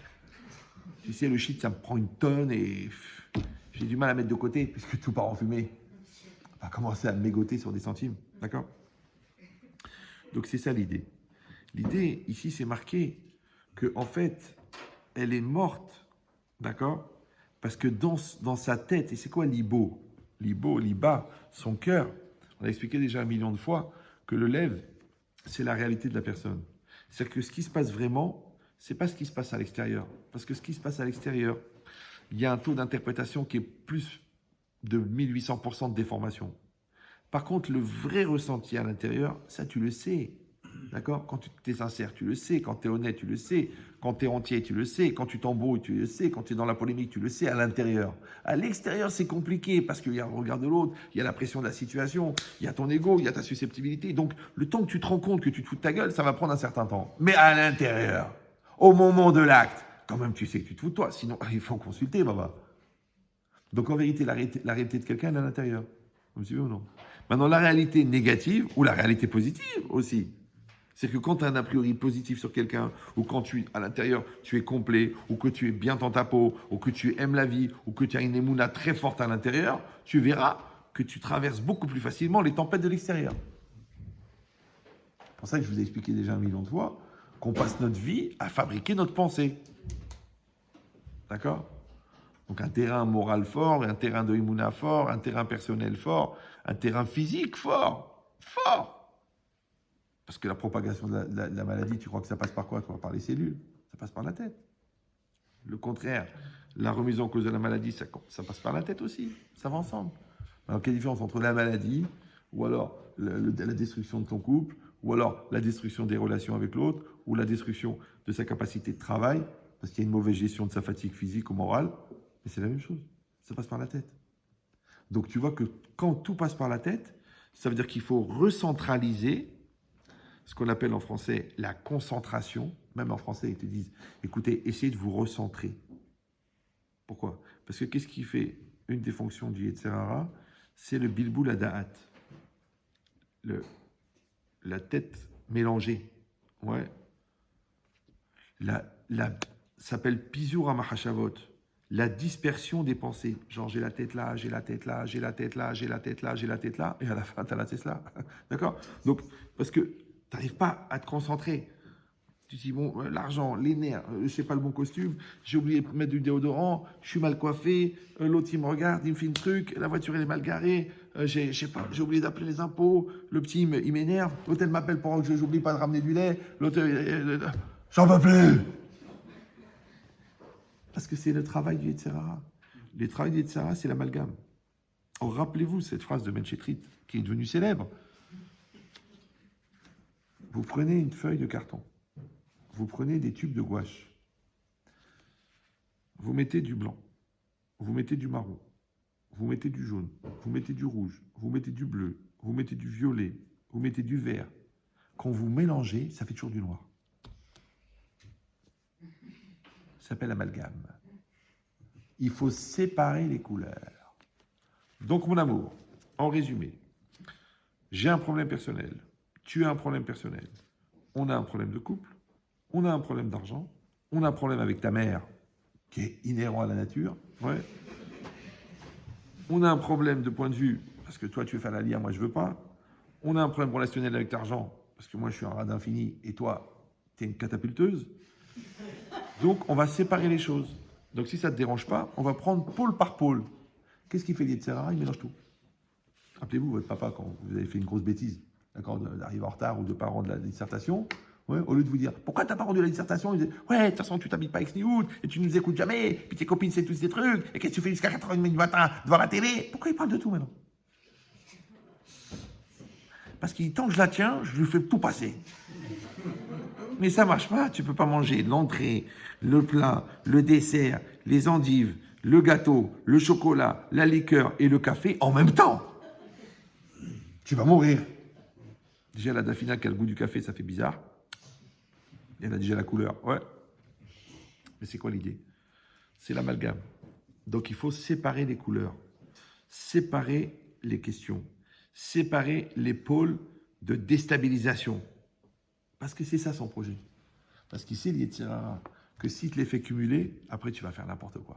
C'est comme si toi, je te frappe, je t'insulte, je te poignarde, je t'envoie de l'essence, je te jette un briquet, et après je te dis, alors, et si je te présentais ma sœur? Tu dis là, tout de suite, j'ai envie que tu meurs. Donc, ça va être compliqué d'envisager un chidour. Non mais, vas-y, fais le vide dans ta tête, c'est une question importante, elle est libre, vous avez le même âge. Si je te présentais ma sœur? Non mais, tu viens de me frapper, tu viens de m'insulter, tu viens de me jeter de l'essence et un briquet, tu veux que je réfléchisse au chidour? C'est ça qui fait l'Yetzirara. Ouais. Il organise le balagan entre négligence, erreur, lourdeur, perte des priorités, perte de hiérarchie, malaise émotionnel, fatigue, manque de repos, virus, lourdeur, bêtise, égo, et après il se sort le dossier. Parce qu'il sait que tu n'es pas en état. Et toi, qu'est-ce que tu fais? Tu plonges. Et tu mélanges tout. Non, non, non. Il y a un problème avec l'enfant, problème avec l'enfant. Problème avec madame, problème avec madame. Problème avec l'argent, problème avec l'argent. Problème avec le patron, problème avec le rave, problème avec le bon Dieu. C'est par les couleurs. C'est par les. Et tu verras qu'en vérité, le bon Dieu, il te les a présentés un par un. Mais comme toi, tu es très négligent, les dossiers se cumulent. Vous me suivez ou... Ben, c'est pareil. Si toi, tu avais l'intelligence, ce qu'on appelle en français, de vivre avec ton temps. Mais vivre avec son temps, c'est pas de mettre des soutiens-gorge qui s'allument quand tu les regardes. Genre, t'es au niveau technologique, t'es vachement au point. Ouais. Non, vivre avec son temps, c'est vivre avec le temps que Dieu t'envoie. Maintenant, là, il t'envoie une question de ta femme. Là, il t'envoie une problématique avec ton enfant. Là, il t'envoie une opportunité d'acheter un immeuble. Là, il t'envoie un chidouche de Torah extraordinaire. Et là, il t'envoie une semaine de vacances payées. C'est ce qu'il t'envoie. Vis avec ton temps. Vous me suivez ou non? Mais les gens, ils décalent. J'ai pas la tête, c'est pas le moment, ça me saoule. Je veux décider, pourquoi on me l'impose, je le voyais différemment. C'est comme quand tu as écrit un texte, tu donnes à quelqu'un à le lire. Qu'est-ce qui fait qu'il corrige les fautes? Mais j'en ai rien à traffe de ton orthographe. Je veux que tu me dises si la lettre, elle est bonne, elle est bien, si le ton, il est bon, s'il y a de la conviction dedans. Non, tu te sens obligé. Ah, mais il faut enlever l'S. Mais tu sais quoi, je vais en mettre 2, ça fera SS. Qu'est-ce que tu veux maintenant? C'est bizarre. Je t'ai pas demandé ça. Non. Alors, il y en a qui se découragent de demander le point de vue de l'autre. Parce que de toute façon, l'autre, il aura un autre point de vue, parce que l'autre, c'est l'autre. Donc, l'autre, si l'autre, il avait le même point de vue que toi, donc l'autre, ça serait toi. Ben, tu vas te demander à toi, qu'est-ce que t'en penses? C'est marqué ici. Ouais, la réalité d'une personne, elle est dans son cœur. Et on fabrique une image préliminaire. Et l'image préliminaire, oui, elle est dans le cœur que son mari n'est pas là. C'est-à-dire qu'elle, elle a fait un travail extraordinaire pour s'adapter à l'absence de son mari. Donc, sous-entendu, elle est complètement inadaptée à sa présence. Ça va? Maintenant, la logique, c'est quoi? C'est que je fabrique une image et je rencontre une réalité. Quand l'image, elle rencontre la réalité, ça s'appelle l'adaptation. C'est pour ça qu'en hébreu, ça s'appelle Assam Derachav, celui qui pose ses chemins. Comme toi, tu fais un plan. Tu fais un plan. D'accord? Tu dis, je crée la SCI, je dépose des fiches de paye, je demande le prêt, je trouve le bien immobilier, je négocie le truc, je trouve l'argent pour la compte. Donc, tu as un plan. Ouais. Quand tu as un plan dans ta tête, après, la réalité, elle est là. Alors, qu'est-ce qui se passe? C'est qu'il y a des surprises. La banque, elle refuse. Ouais. Tu comprends pas pourquoi. Je sais pas moi. L'appartement, il se vend au dernier moment. Avant que tu viennes pour signer, alors qu'on t'avait promis. Les fiches de paye, elles ne correspondent pas au chèque que tu déposes. Espèce d'embrouille de gérance. Ouais. Alors tu dis, ouais, mais ça ne se passe pas comme je voulais. Ben, c'est là qu'on a besoin de ta capacité d'adaptation. Parce que même le hold-up, ça ne se passe pas forcément comme on voudrait. La police, elle débarque. Le petit vieux, là, qui était à la caisse, il avait une Kalachnikov dans son sac à main. Tu dis, on s'y attendait pas. Toute la vie, c'est comme ça. C'est pour ça qu'il faut anticiper. Moi, j'ai dit plusieurs fois à des hommes, j'ai dit attention, attention, attention, attention, attention à la gueule que tu vas faire quand ta femme, elle va t'annoncer qu'elle est enceinte. Tu peux le payer pendant des années. Ouais, parce que si tu fais... oui, tu fais... c'est pas le moment. Attends, j'arrive même pas à payer la voiture, tu me sors encore des factures. Mais c'est pas une facture, c'est un bébé. D'accord? Et puis tu m'as pas prévenu, puis tu m'avais dit que tu prenais la pilule. Ouais, fais attention. Parce que c'est de l'amour, c'est que de l'amour, c'est que de la mort. Donc qu'est-ce que tu fais? Tu t'adaptes. Tu vas aller voir l'examen, le résultat d'examen. Tu sais très bien que c'est ou tu l'as ou tu l'as pas. Oui. Le plus vicieux, c'est quand tu demandes un service à quelqu'un. Ça, c'est le plus vicieux de tout ça. Parce que tu vas chez l'autre, tu dis s'il te plaît, pourrais-tu dimanche venir m'aider à déménager? D'accord? Donc tu as posé une question. La question, ça veut dire qu'il peut répondre ou oui ou non. Alors pourquoi tu es déçu quand il dit non? Et tu lui fais un scandale, et tu te mets en colère, et tu commences même à lui faire du chantage émotionnel avec tout ce que j'ai fait pour toi. Qu'est-ce que c'est pour toi de sacrifier un dimanche? Ok, t'es un limbago. Ok, on t'a enlevé la moitié de la colonne vertébrale. Et alors? Tu te rends compte que moi, ça va me coûter 26 € sur leboncoin.com. Tu peux venir prendre le piano? Qu'est-ce que je t'ai demandé, quoi? Somme toute, un piano, 8 étages sans ascenseur. Pourquoi tu es déçu? Tu sais pourquoi? Parce qu'en fait, tu as posé la question par politesse, mais en fait, tu as interdit de l'autre de dire non. Parce que sinon, pourquoi tu es déçu? Tu devrais dire bah oui ou non. Eh ben c'est non. Ok, c'est cool. C'est cool. Tu vas trouver une autre solution. Plan B. Non, il n'y a pas de plan B. Star B. C'est ça. Donc en fait, tu aurais dû te préparer mentalement. Ça, j'ai dit que les parents vieillissent. C'est une réalité. Alors va les voir, au lieu que de dire « Tu te rends compte qu'il est mort ?» On s'y attendait pas du tout. Mais tous les gens meurent. C'est comme ça. Mais toi, tu refuses. Tu dis, non, ils n'ont pas vieilli, ils sont en forme. D'ailleurs, c'est toi qui vas passer Shabbat chez eux. Ils ont 84 ans, tu viens, tu t'installes, tu te mets sur le canapé, et les deux, ils sont en train d'éplucher. Prends ton temps, chérie, je vais te faire un jus d'orange. Mais attends, mais c'est toi qui devrais les gâter. C'est pas eux qui doivent te gâter. Allez, tu es fatiguée, ma chérie, tu as accouché il y a 6 ans. Allez, viens. Maintenant, toi, t'en as 2, elle en a 14. Elle en a eu 14. Ouais. Elle est FIFA comme ça, roule, tac, tac, tac, tac, tac, tac. L'ascenseur, le téléphone, et elle tourne la dafina. Ouais. Et toi, tu es sur le canapé, d'une baleine échouée. Je suis morte. Les petits m'ont tué. Ils m'ont réveillé une fois cette nuit. J'ai besoin de faire ma nuit complète. Je suis une flemmarde. Et l'autre, la maman, elle te dit, tu sais, ma fille, moi, avec tous les enfants, c'est au bout de 18 ans de mariage que j'ai fait une nuit complète. Tu l'as entendu se plaindre une fois? Non. Pourquoi? Encore une fois, pourquoi? Parce que comme elle adhère, elle accepte ce qu'elle fait. Elle n'a pas besoin de légitimer le fait qu'elle le fait. Mais comme toi, tu ne le fais pas, comment tu vas expliquer le fait que tu ne le fais pas? Donc, tu fais la gueule. Non, mais c'est bien ou non? Alors tu dis, c'est mes enfants, c'est ma vie, c'est mon mari, c'est ma mère, c'est ma belle. Non, ça marche pas. D'accord? Donc, eh ben, cette capacité-là, ouais, elle s'appelle la capacité d'adaptation. Maintenant, toute la vie, si vous savez que la vie a un défaut majeur, c'est qu'elle bouge, elle change, elle évolue, donc tout change. Donc en fait, on est condamné à fabriquer la personne intérieure nouvelle, adaptée à la nouvelle situation. D'accord? Les enfants, ils grandissent, le business, il change, l'ambiance, l'immeuble, c'est plus les mêmes occupants, le voisin du dessous, il est fou, il croit que quand tu respires que tu es en train de tirer une chaise. D'accord? Donc, tu vas passer ta vie à t'adapter. Ce bébé-là, il n'avait aucun problème. Celui-là, il a des reflux. D'accord? Celui-là, il a un problème cardiaque. Celui-là, il faut lui donner à manger pendant 1 heure et demie. Celui-là, tu te retournes, il a fini l'assiette. Celui-là, il comprend du premier coup. Celui-là, il comprend rien. Le bahal. T'as envie de lui dire, regarde ton frère, il comprend du premier coup. Mais tu peux pas faire ça.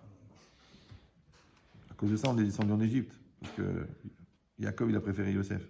Alors tu réfléchis, tu dis, je veux pas que la descendance, elle termine en galoute. Ouais. Donc tu fais attention à ce que tu dis. Mais c'est quoi l'idée?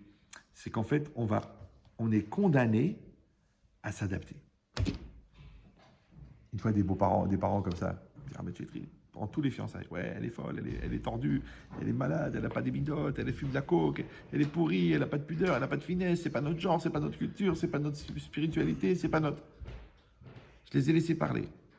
Je dis, mais il la veut ou il la veut pas? Il la veut, il n'en veut pas d'autre. Ok, donc il a préparé son Gainam, le gars, il s'est organisé un camp de la mort personnelle. Ok, il s'est marié, et effectivement, grâce à Dieu, ça a marché, c'était la mort. Alors, ils sont venus, les beaux-parents, ils m'ont dit, alors, Rabbi Chétri, alors, on vous l'avait pas dit. J'ai dit, attention maintenant, maintenant qu'il l'a choisi, vous êtes obligé de l'aimer. Mais on sait que c'est une folle. Il l'a choisi, vous êtes obligé de l'aimer.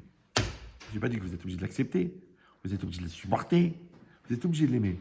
Parce qu'après, elle va se servir de votre manque d'amour pour légitimer le fait qu'elle va être un monstre.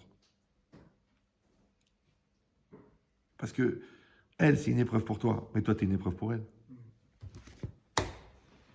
Vous me suivez ou non? Les intelligences sont une épreuve pour les brels. Les brels sont une épreuve pour l'intelligent. Les nerveux sont une épreuve pour les calmes. Les calmes pour les nerveux.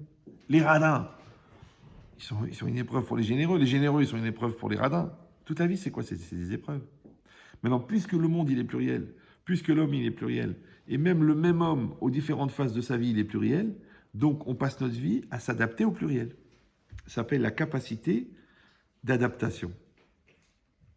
C'est ça qu'ils ont dit, que c'est ça l'intelligence. Quand on dit en français « vivre en bonne intelligence », ça ne veut pas dire qu'on a un QI double, comme les oiseaux. QI. Parce que tu as des gens qui ont une intelligence intellectuelle incroyable. Le mec, il arrive à faire des équations du 6e degré en dormant, mais dans la vie, ils sont perdus. J'ai vu plein de gens au niveau professionnel, tac. Au niveau émotionnel, écoutez, chaque fois, je tombe sur des gens qui abusent de moi, qui me mentent, qui me traînent dans la boue. Mais pourquoi? Mais qu'est-ce que j'ai fait? Je dis, ce que vous avez fait? Vous avez fait une spécialisation. C'est ça votre problème. C'est qu'au niveau professionnel, vous êtes devenu efficace, gestionnaire, maîtrise, volonté. Et au niveau émotionnel, le chou-fleur en dégénérescence de moisissure.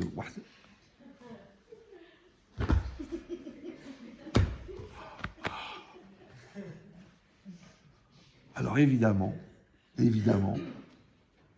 que les tigres sont attirés par des brebis. Maintenant, comment tu peux être une tigresse dans le travail et une brebis dans la vie? Et lui, le tigre, il voit ça, même s'il est ahmar, même s'il est brel. Mais il voit que tu es une ahmara, émotionnellement, puisque tu es en attente. Et si tu es en attente et que tu lui montres, lui, c'est un trafiquant au marché noir des attentions. Il va te le faire payer très cher, sans engagement et en nature. Et toi, tu es d'accord? Tu dis, un petit peu de tendresse. Une dose. Dis-moi que tu m'aimes. Non! Oh, j'adore quand tu me parles comme ça. En plus, c'est devenu malade. Ouais. Donc ça, c'est des choses que tu n'aurais jamais dû accepter. Donc quand moi, une femme, elle m'appelle, me dit, Rabbi Chétri, il me frappe. Je dis, mais comment vous avez accepté les insultes? Comment vous avez accepté les cris? Comment vous avez accepté les portes qui claquent? Encore une fois, je dis un exemple au masculin parce que je suis un homme, mais au féminin, ça existe aussi. D'accord? C'est-à-dire que si quelqu'un, encore une fois, il n'est pas dans cette vigilance et dans cette adaptation, ces enfants, c'est comme les enfants. Moi, je vois des gens qui se font insulter par leurs enfants. 14 ans, comme ça, il y a des gros mots, mais qui ne sont même pas dans le dictionnaire, parce que sinon, il aurait fondu le dictionnaire. Il me dit, ah mais Chétri, c'est normal, qu'est-ce qu'on fait? J'ai le droit de le mettre à la poubelle, j'ai le droit de le jeter par le fenêtre, j'ai le droit d'appeler la police, j'ai le droit de... Je dis, mais quand il avait 1 an et demi, ouais, et qu'il disait non, mais c'est là qu'il fallait faire le travail. Quand à 4 ans, il claquait la porte, c'est là qu'il fallait faire le travail. Quand il frappait sa sœur, il disait, t'es pas content. C'est là qu'il fallait faire le travail. Ah, tu l'as laissé pourrir, maintenant qu'il est devenu un stromon, ouais, une espèce de Golgoth, tu viens, tu dis, tu sais, c'est pas bien la violence. D'accord? Embrasse ta sœur. Mais il va lui mettre un clou dans le nez. Il est tordu de la tête, il est malade, c'est un psychopathe. Parce que tu l'as laissé pourrir. Il n'y a pas. Tu redresses. Tu marches droit. Et si tu dis, allez, j'ai pas le temps, ça me saoule. Puis mes parents, ils étaient trop durs avec moi. Moi, je vais être cool. Puis j'ai lu Françoise Dolto. Son fils, c'est Carlos. D'accord? Donc...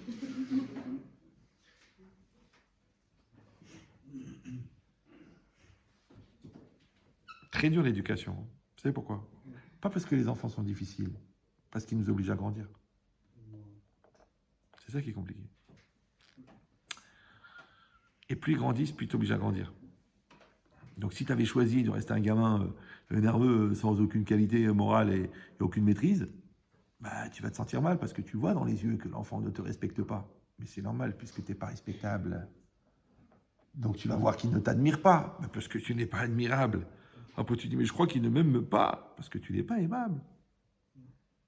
Tu dois être aimable. Aimable, ça veut dire que tu es un mec qu'on a envie d'aimer. C'est pas que tu es poli. Ouais, tu dois être respectable. Parce que tu es un diamant, parce que tu es une valeur, parce que tu es une perpétuité d'équilibre, parce que tu pues l'équilibre, parce que tu pues la tzidkout, parce que ta religion, elle est forte, elle est bien vécue. L'enfant, quand il te voit, il dit, papa, maman, parce qu'il voit que tu es ce que tu es censé être. Et s'il voit l'incohérence, s'il voit la gaminerie, s'il voit les artifices qui essaient de cacher la lourdeur, et qu'à un moment ou à un autre, elle va sortir, comment veux-tu que ça fonctionne? Donc toi, tu voulais qu'il s'adapte à tes incohérences. Mais non, parce qu'il est vrai, lui, donc il les refuse. Par contre, si toi, tu es cohérent, lui, à force de vouloir être incohérent, il veut être incohérent, ça s'appelle la crise parentale, ça s'appelle la crise de l'adolescence. Il veut être incohérent, mais toi, tu es cohérent. À un moment ou à un autre, le mec, il va revenir, il va dire, écoute, papa, ok, j'ai compris. C'est-à-dire, il n'y a pas où aller. On ne peut pas être incohérent. Maintenant, ça va durer un certain temps. On a déjà dit, il y a 2 grandes périodes, 14-18 et 39-45. D'accord? Maintenant, la question, c'est toi, pendant les 14-18, qu'est-ce que tu vas faire? Si tu rentres dans le jeu, tu t'énerves, tu fais ta crise, tu te dis comment il me parle, c'est pas normal, on te baisse les yeux. On n'est pas à Ouarzazate en 54, baba. C'est une autre approche. Ouais. Mais tu tiens ton rôle, toi, tu tiens tes bottes, tu tiens tes chaussures, tu tiens la vague, tu tiens la tempête, elle va passer la tempête. Et tu verras que celui-là qui était le plus rebelle, ouais, il vient et te dit, papa, j'ai réfléchi, papa, je me rends compte, merci pour cette éducation, j'ai vu tous mes copains, c'est des cassos, parce qu'ils n'ont pas eu de parents, parce que parents, c'est pas une fois par an. Et après, t'espères qu'eux aussi, avec leurs enfants, ils réussiront à garder le cap, parce que c'est très dur. Hein. La vie, c'est une tempête. Et ma boule, en hébreu, ça veut dire déluge, et ma boule. Donc on est emporté par une pression extérieure, par une pression sociale, par une culture de chala, par des sites, par des ambiances, après par des influences, même des fois passives, qu'on subit de manière passive. D'accord? Après nous, on doit développer une Torah, on doit développer une ambiance, on doit travailler un travail personnel, on doit développer une émouna active, volontaire, pour réussir à traverser. Parce que le hors-bord, il peut atteindre les 200 km/h. Pourtant, il y a l'eau, pourtant, il y a la résistance de l'eau, pourtant, il y a le vent, pourtant, il y a la vague, pourtant, il y a le courant. Il atteint les 200 km/h. Donc, c'est toi, tu dois être un hors-bord. Hors-bord, c'est en dehors du bord. Mais si toi, tu es toujours au bord de la lourdeur, au bord de la vera, au bord de la bêtise, au bord de la crise, au bord du out, ça s'appelle au burn-out, ouais. Après, tu dis, ouais, j'ai craqué, j'ai craqué. On t'a dit, éloigne-toi du bord. Je vous ai déjà dit que la mitzvah, ça n'est pas de ne pas fauter. La mitzvah, c'est de ne pas prendre le risque. Tu t'éloignes. Tu ne parles pas des choses intimes avec la secrétaire, avec la cliente. Oui, mais elle n'est pas bien. Elle m'a dit que ça se passait mal avec son mari, du coup, je lui ai envoyé des fleurs pour son anniversaire. Oui. Dis-moi, c'est quand l'anniversaire de ta femme? Tu me poses une colle. Ah, mais l'anniversaire de la voisine, tu t'en rappelles, toi? Ouais, mais tu comprends, quelque part, c'est un kiddush Hashem. C'est un kiddush Hashem d'être Ahmar. Ah, je sais pas, je la connaissais pas, cette mitzvah. Pourtant, j'ai étudié la souga de kiddush Hashem dans la Gemara, dans Sanhedrin, je l'ai étudié dans Ktuvot, je l'ai étudié le sujet, mais j'ai jamais vu que d'être Ahmar, c'était kiddush Hashem. Donc, c'est marqué là. Ouais, au fur et à mesure que la vie va se présenter à toi, tu vas être dans une obligation perpétuelle de t'adapter. Maintenant, tu t'adaptes aux personnes, tu t'adaptes aux situations, tu t'adaptes aux étapes, tu t'adaptes aux épreuves, tu t'adaptes au malheur. Et je vais vous dire une chose choquante, tu dois t'adapter au bonheur aussi. Vous savez le nombre de gens qui détruisent leur bonheur parce qu'ils sont convaincus inconsciemment qu'ils n'y ont pas droit. Et c'est quand tout marche bien qu'ils foutent la pagaille. Je dis, mais tout va bien. Tout va bien, on est en vacances, on est tous les deux, on est détendus, les enfants ils sont en train de se baigner, on est là, on a loué un truc à Chypre, on est bien. Et d'un seul coup, ouais, mais ta mère, pourquoi elle m'a dit ça? Ouais, et puis tu dépenses trop, et puis t'as grossi, c'est quoi? C'est brûlé. Attends, chérie, on est bien là. Là, tout va bien. Comme s'il y avait un malin plaisir à détruire. Genre, tu dis, je veux le casser avant que l'autre il me casse mon bonheur. Je vais me foutre la inara avant que l'autre il me regarde. Mais t'es nul ou quoi? Tout va bien. Ça veut dire qu'au fond, tu n'es pas adapté à ton bonheur.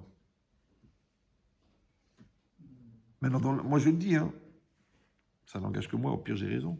Il n'y a pas de différence entre s'adapter au bonheur et s'adapter au malheur. Il n'y a pas de différence. Les gens ils croient que c'est facile. Oh non, le bonheur c'est facile. Comme des gens qui deviennent milliardaires d'un jour au loto, ils ne sont pas adaptés. Tu sais que 90% des mecs qui deviennent milliardaires au loto, ils perdent tout dans la première année. Ils ne sont pas adaptés, ils ne savent pas gérer. C'est pareil. L'autre, il était vendeur. Il prenait ses 3 500 euros. Il dit, ouais, ça veut dire quoi? 3 500, il paraît que le patron, il prend 150 000. Ok, mais c'est un patron. C'est un patron. Ouais, bah quand même, c'est pas normal. Moi, je trouve pas. Il faut redistribuer les richesses. Donc, tu dis, ok, alors, qu'est-ce que tu fais, toi? Tu te barres. Tu prends le fichier client. Tu loues un petit local. Tu mets ta grand-mère, qui est morte à Oujda en 42, gérante. Tu vas chez le fournisseur, le même que ton patron. Tu prends la cam et tu commences à téléphoner. Puis après, le comptable, il dit, bon, bah écoute, ça va, tu as fait 300 000 euros de chiffre d'affaires par mois. Donc maintenant, on est à 3,5 millions. Bon, qu'est-ce que tu fais maintenant? Tu augmentes la pub, tu engages des gens, tu changes la gamme, tu développes le produit, tu prends d'autres magasins. Et là, tu vas faire caca sur toi.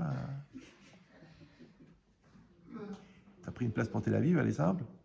Tu es à l'aéroport. Ton comptable, il dit, où t'es? On t'attend pour la signature.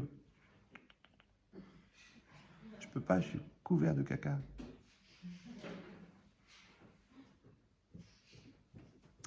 Parce que toi, tu es un vendeur et tu as pris le rôle du patron.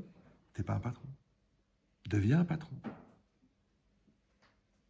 C'est qu'on voyait un grand directeur de banque dans les banques, il paraît que c'était comme ça à l'époque, le directeur des 23 succursales, il a démarré caissier Khalada, étape par étape, parce qu'il doit connaître le boulot de chacun, et il doit connaître tous les boulots, et connaître l'interaction de tous les postes, et après l'interaction de tous les postes avec le client, et l'interaction de la banque avec les gens qui lui font confiance, et avec les investissements qu'ils font. Il connaît tout, le gars. Donc il est passé par tous les postes. Alors pourquoi pour devenir banquier, ça prend des étapes, et pour devenir papa, ça ne prendrait pas d'étapes? Et pour devenir un tzaddik, ça ne prendrait pas des étapes? Bien sûr que ça prend des étapes. Ça prend. C'est pour ça que je donne toujours cet exemple. Après, je vais vous laisser parce qu'il est quand même tard. 1h34, c'est bizarre qu'il soit 10h22. Ça, vous êtes bien là? Ah, parce qu'on a commencé à moins quart. Alors, je vous donne cet exemple, après je vous laisse tranquille. C'est en été, tu as roulé pendant 3h30 pour arriver au Moshav à Mishkafaim, là-bas, du Rav Lermia, et tu arrives sur place et tu es en sueur.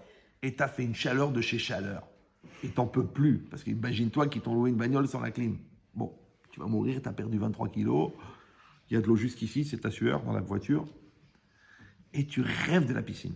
Et t'arrives au mouchave, Ken, yesh brecha, Ken, vadaï, oh non, t'es nous, allez, profitez. Et t'arrives. Ah, évidemment, tu te déchires tes vêtements, en 4 minutes, t'es en slip, et tu vas pour plonger. Mais la piscine n'est pas chauffée. Bah, en été quand même. Mais il fait 38 dehors. La piscine, elle n'est pas à 38. Si elle est à 26 ou à 25. Donc tu mets le pied, elle est froide. Tu dis, comment je vais faire pour rentrer à la piscine? Elle est froide. Et t'as envie de nager, t'as envie de te rafraîchir, t'as envie de kiffer, mais elle est froide. Peut-être t'as les frissons. Oh. Alors, t'as deux solutions. Soit tu restes comme ça, soit tu dis à un gars de te pousser, soit tu fais la frime devant les copines, tu dis, regardez Aldo, il va plonger. Ouais. Soit qu'est-ce que tu fais? T'es malin. Tu dis, l'eau, elle est froide. Moi, je suis chaud. D'accord? Mais je suis chaud à l'extérieur. Je suis froid à l'intérieur. Je fais des pompes. Tu fais des pompes, tu es chaud à l'intérieur. Donc, tu vas amoindrir le choc de chaleur entre l'eau et toi. Et tu rentres dans l'eau. Premièrement. Deuxièmement, dès que tu es dans l'eau, tu te mets à nager. Et quand tu nages, l'eau, elle est bonne. D'accord? Donc, quand tu étais en dehors de l'eau, l'eau était froide. Tout le monde t'a dit plonge, t'as dit, oh, vous êtes fous, quoi. Elle est froide. Et puis, elle est glacée. Maintenant que tu es dedans, tu kiffes. Oh, tu dis à tes copains, venez, mais faites pas les imbéciles, pourquoi vous restez sur le bord? Tu dis, mais t'es fou, elle est glacée. Tu rigoles, je suis dedans, elle est bonne, elle est très bonne, ouais. Tu vas pour sortir, il y a un peu de vent. Ouf, ouf. Mais j'ai caille. Comment vous faites pour rester dans ce froid-là? Alors tu poses la question. Quand tu étais en dehors de la piscine, il faisait chaud. Et dans l'eau, il faisait froid. Maintenant que tu es rentré dans l'eau, il fait bon dans l'eau, mais en dehors, il fait froid. Question, où fait-il froid? Je me suis vu ou non? Maintenant, quand tu étais dans ta petite école juive, Madame Serfati, Madame Bardala, Monsieur Dahan, et que tu passes à Jussieu, ou là, à Garancière, ou pire encore, à Lille, tu es un numéro, tu arrives, il y a 18 000 mètres carrés de couloir, tu es un numéro, vous êtes le matricule 644, tu dois aller dans le bâtiment 6, étage 3, la stage 411, avec le groupe numéro 7, dans les premières années. Tu dis, mais là-bas, j'étais une personne. Le surveillant, il disait, je t'ai mis une banane de côté. Mais là, la banane, c'est toi. C'est pour ça qu'il y en a beaucoup qui font une dépression en première année de fac, à la fac. Ouais. Parce qu'ils ne sont pas adaptés. Ou celui qui a toujours glandé parce qu'il était bon, puis là, il passe en P1. Mais P1, fais gaffe, parce que si tu le rates, tu fais P1, P2, et il y en a qui passent directement à P4. Parce que tu n'étais pas adapté. Qu'est-ce qu'il faut faire? C'est très simple. Avant de rentrer dans l'eau, avant de rentrer dans le mariage, avant de rentrer dans la teshuva, avant de rentrer dans la Aliyah, avant de rentrer à la fac, tu te prépares. Tu te prépares mentalement, tu te prépares moralement, tu te prépares au niveau culturel. Si moi je vous dis qu'à 14 ans, je préparais le mariage, c'est pas que je pensais aux meufs toute la journée. Non, c'est que je réfléchissais, les différences de caractère, la sensibilité, l'investissement, la construction. À 14 ans, à quoi ça sert? Parce que j'ai vu que les mecs à 20 ans, ils arrivaient, baha à la rouba. C'est elle? Ouais, c'est elle. Oh bah vas-y. Allez, vas-y. Tu l'aimes?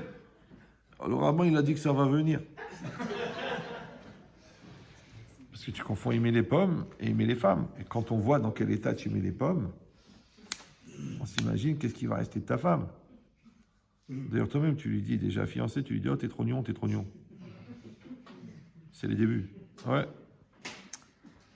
Donc, c'est quoi l'idée? Vous avez compris. Avant, tu te prépares. Et après, tu te lances. Et quand tu te lances, tout de suite, tu nages. Parce que quand tu rentres à la fac, il fait froid. Quand tu fais ta lia, il y a plein de soucis. Quand tu fais un bébé, il y a plein de stress. Quand tu crées ton business, il y a plein de charges qui tombent sur la tête. Alors nage. Tu fais pas, tu sentiras pas le froid. T'as compris ou non?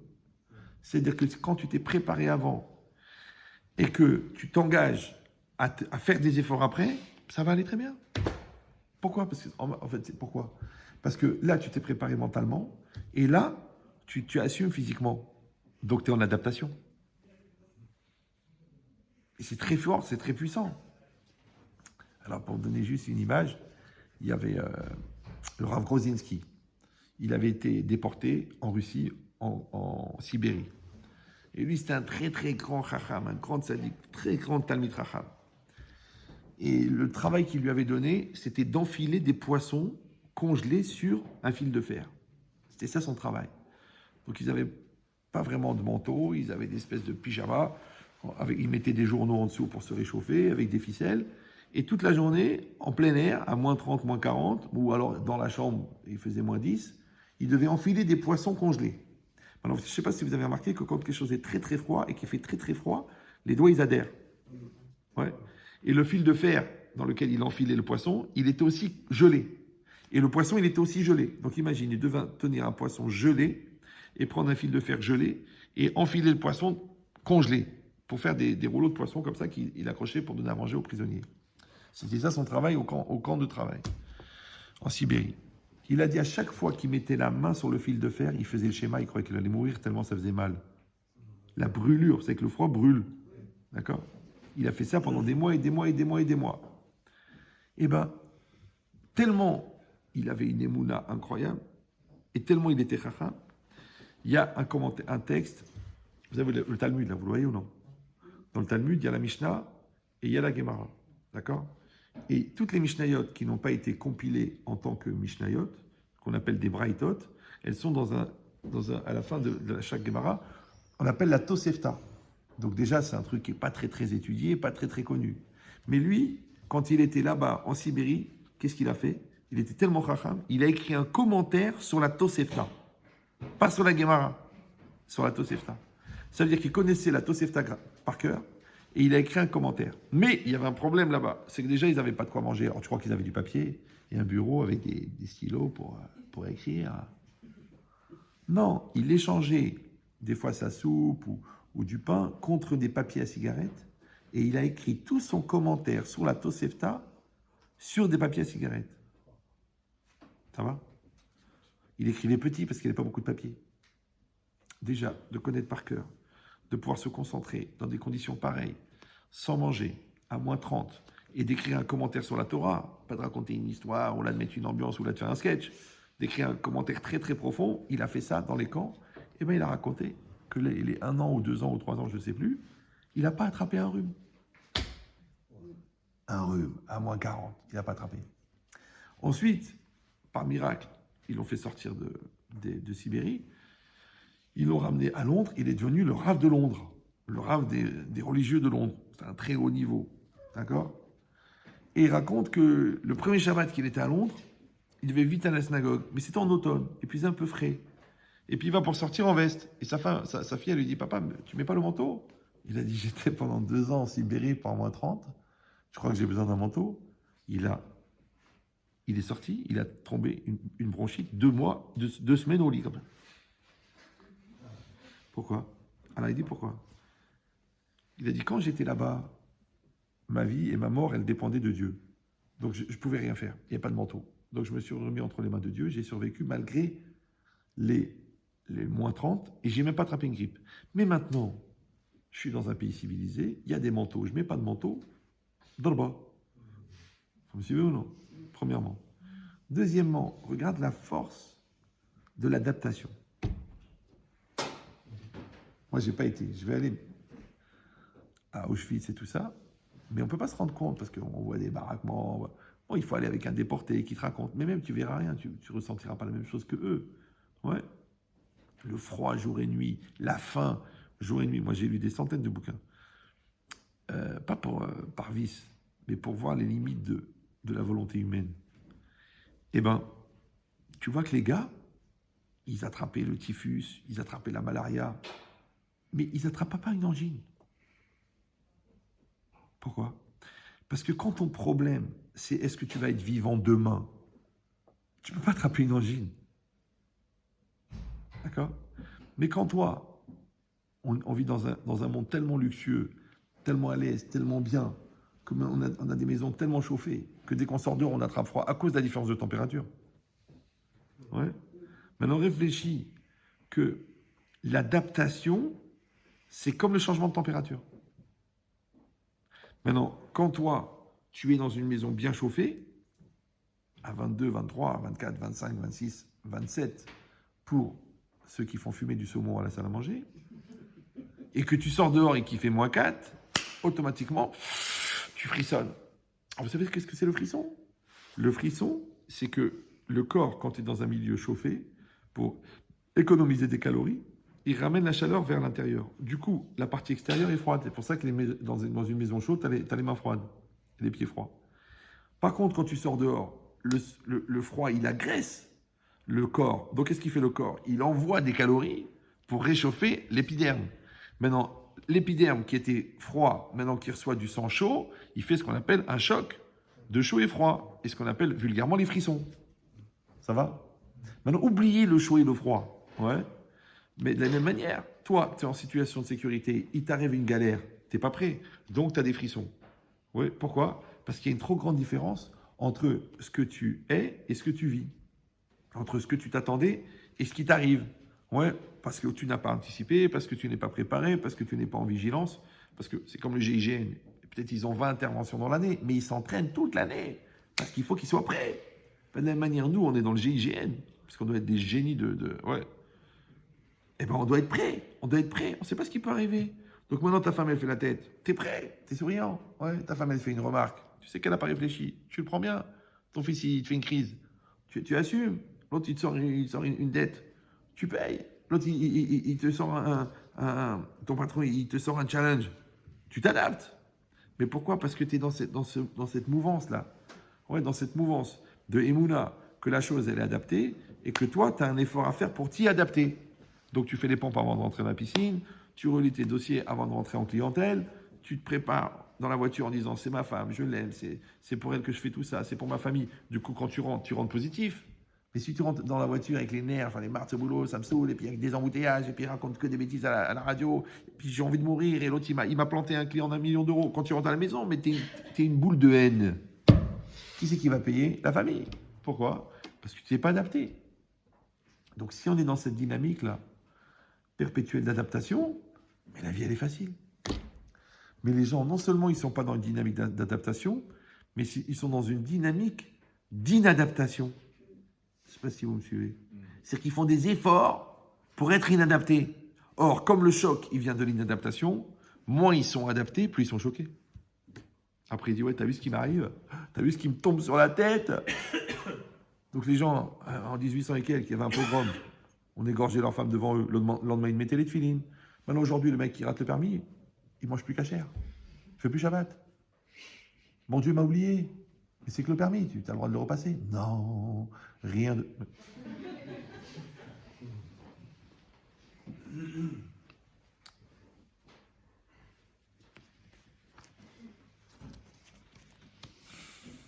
Bon, j'ai encore une image. Vous la voulez ou non?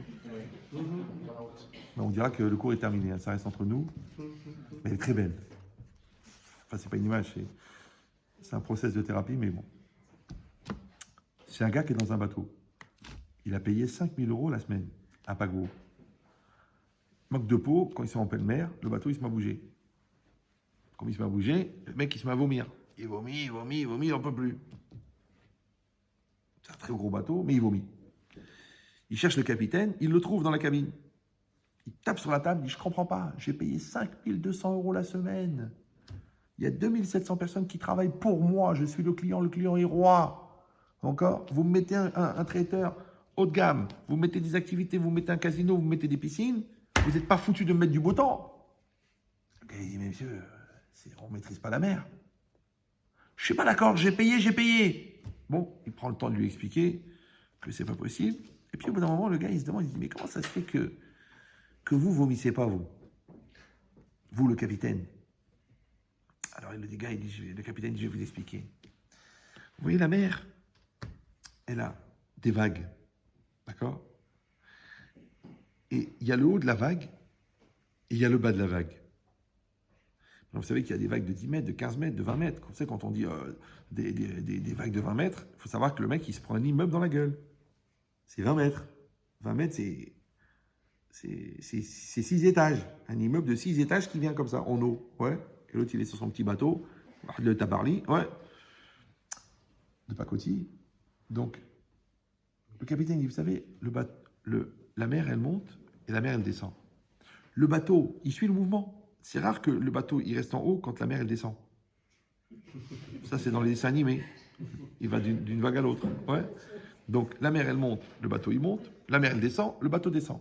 Le passager qui est dans la mer, qui est dans le bateau, il a deux solutions. Soit il suit le bateau, soit il ne suit pas. Vous suivez ou non? Maintenant, il y a des gens, quand la mer descend et que le bateau descend, ils ne veulent pas descendre. Maintenant, comme ils veulent rester en haut et que le bateau il descend, ça fait un haut le cœur. Haut le cœur. Du coup, le diaphragme, il fait vomir. Trac. La morale c'est que... Ben, j'ai fini le cours, j'ai le droit de délirer. Donc, la morale, c'est que suis la mer, suis le bateau. Vous me suivez ou non? Suis ta femme, suis tes enfants, suis ton bonheur, suis tes malheurs. Mais si toi tu refuses, soit parce qu'un manque de émouna, de croyance, soit un manque d'adaptation, tu vas vomir, papa. Tu vas vomir. Je te le dis, tu vas vomir. Parce que tu es en rébellion, parce que tu es en nervosité, parce que tu es en susceptibilité, parce que tu es en manque d'intégrité, tu vas vomir. Rappelez-vous que le vomi, d'accord, tu ne peux pas vomir et kiffer en même temps. Tu ne peux pas manger et vomir en même temps. Tu ne peux pas parler et vomir en même temps. Donc, tu sais que quand tu vomis, c'est-à-dire que tu subis les conséquences de ton inadaptation, pendant ce temps-là, tu ne peux pas vivre. Donc, il faut faire le contraire. Il faut être tellement en situation de compensation et situation d'adaptation que tu ne vomis pas. Ce qu'on appelle être cool. C'est cool. C'est cool. Il y a de l'argent, il y a de l'argent, il n'y en a pas, il n'y en a pas. Il y a quelque chose à manger, il y a quelque chose. Elle est fatiguée, elle n'a pas cuisiné, eh ben je vais dormir. Rappelez-vous cette règle des nutritionnistes. T'as soif, tu bois de l'eau froide. T'as faim, tu bois de l'eau chaude. C'est comme ça que les femmes maigrissent. Alors que l'homme, à 4h30 du matin, lui, il faut 2 steaks, des frites, une salade et un fromage. C'est pas caché, il s'adapte. Voilà. Donc, Chazak au Baruch, il y a cours mardi prochain, parce que le voyage en Israël a été annulé. On va souhaiter une réfoua shelema à tous les malades d'Israël et en particulier à Messaoud Ben Kamra, Saada Bat Kamra, Yair Ben Anaïs Raya, Yaakov Ben Anaïs Raya, Simcha Bat Frecha, Esther Bat Frecha, tous les malades d'Israël, les malades. Yael.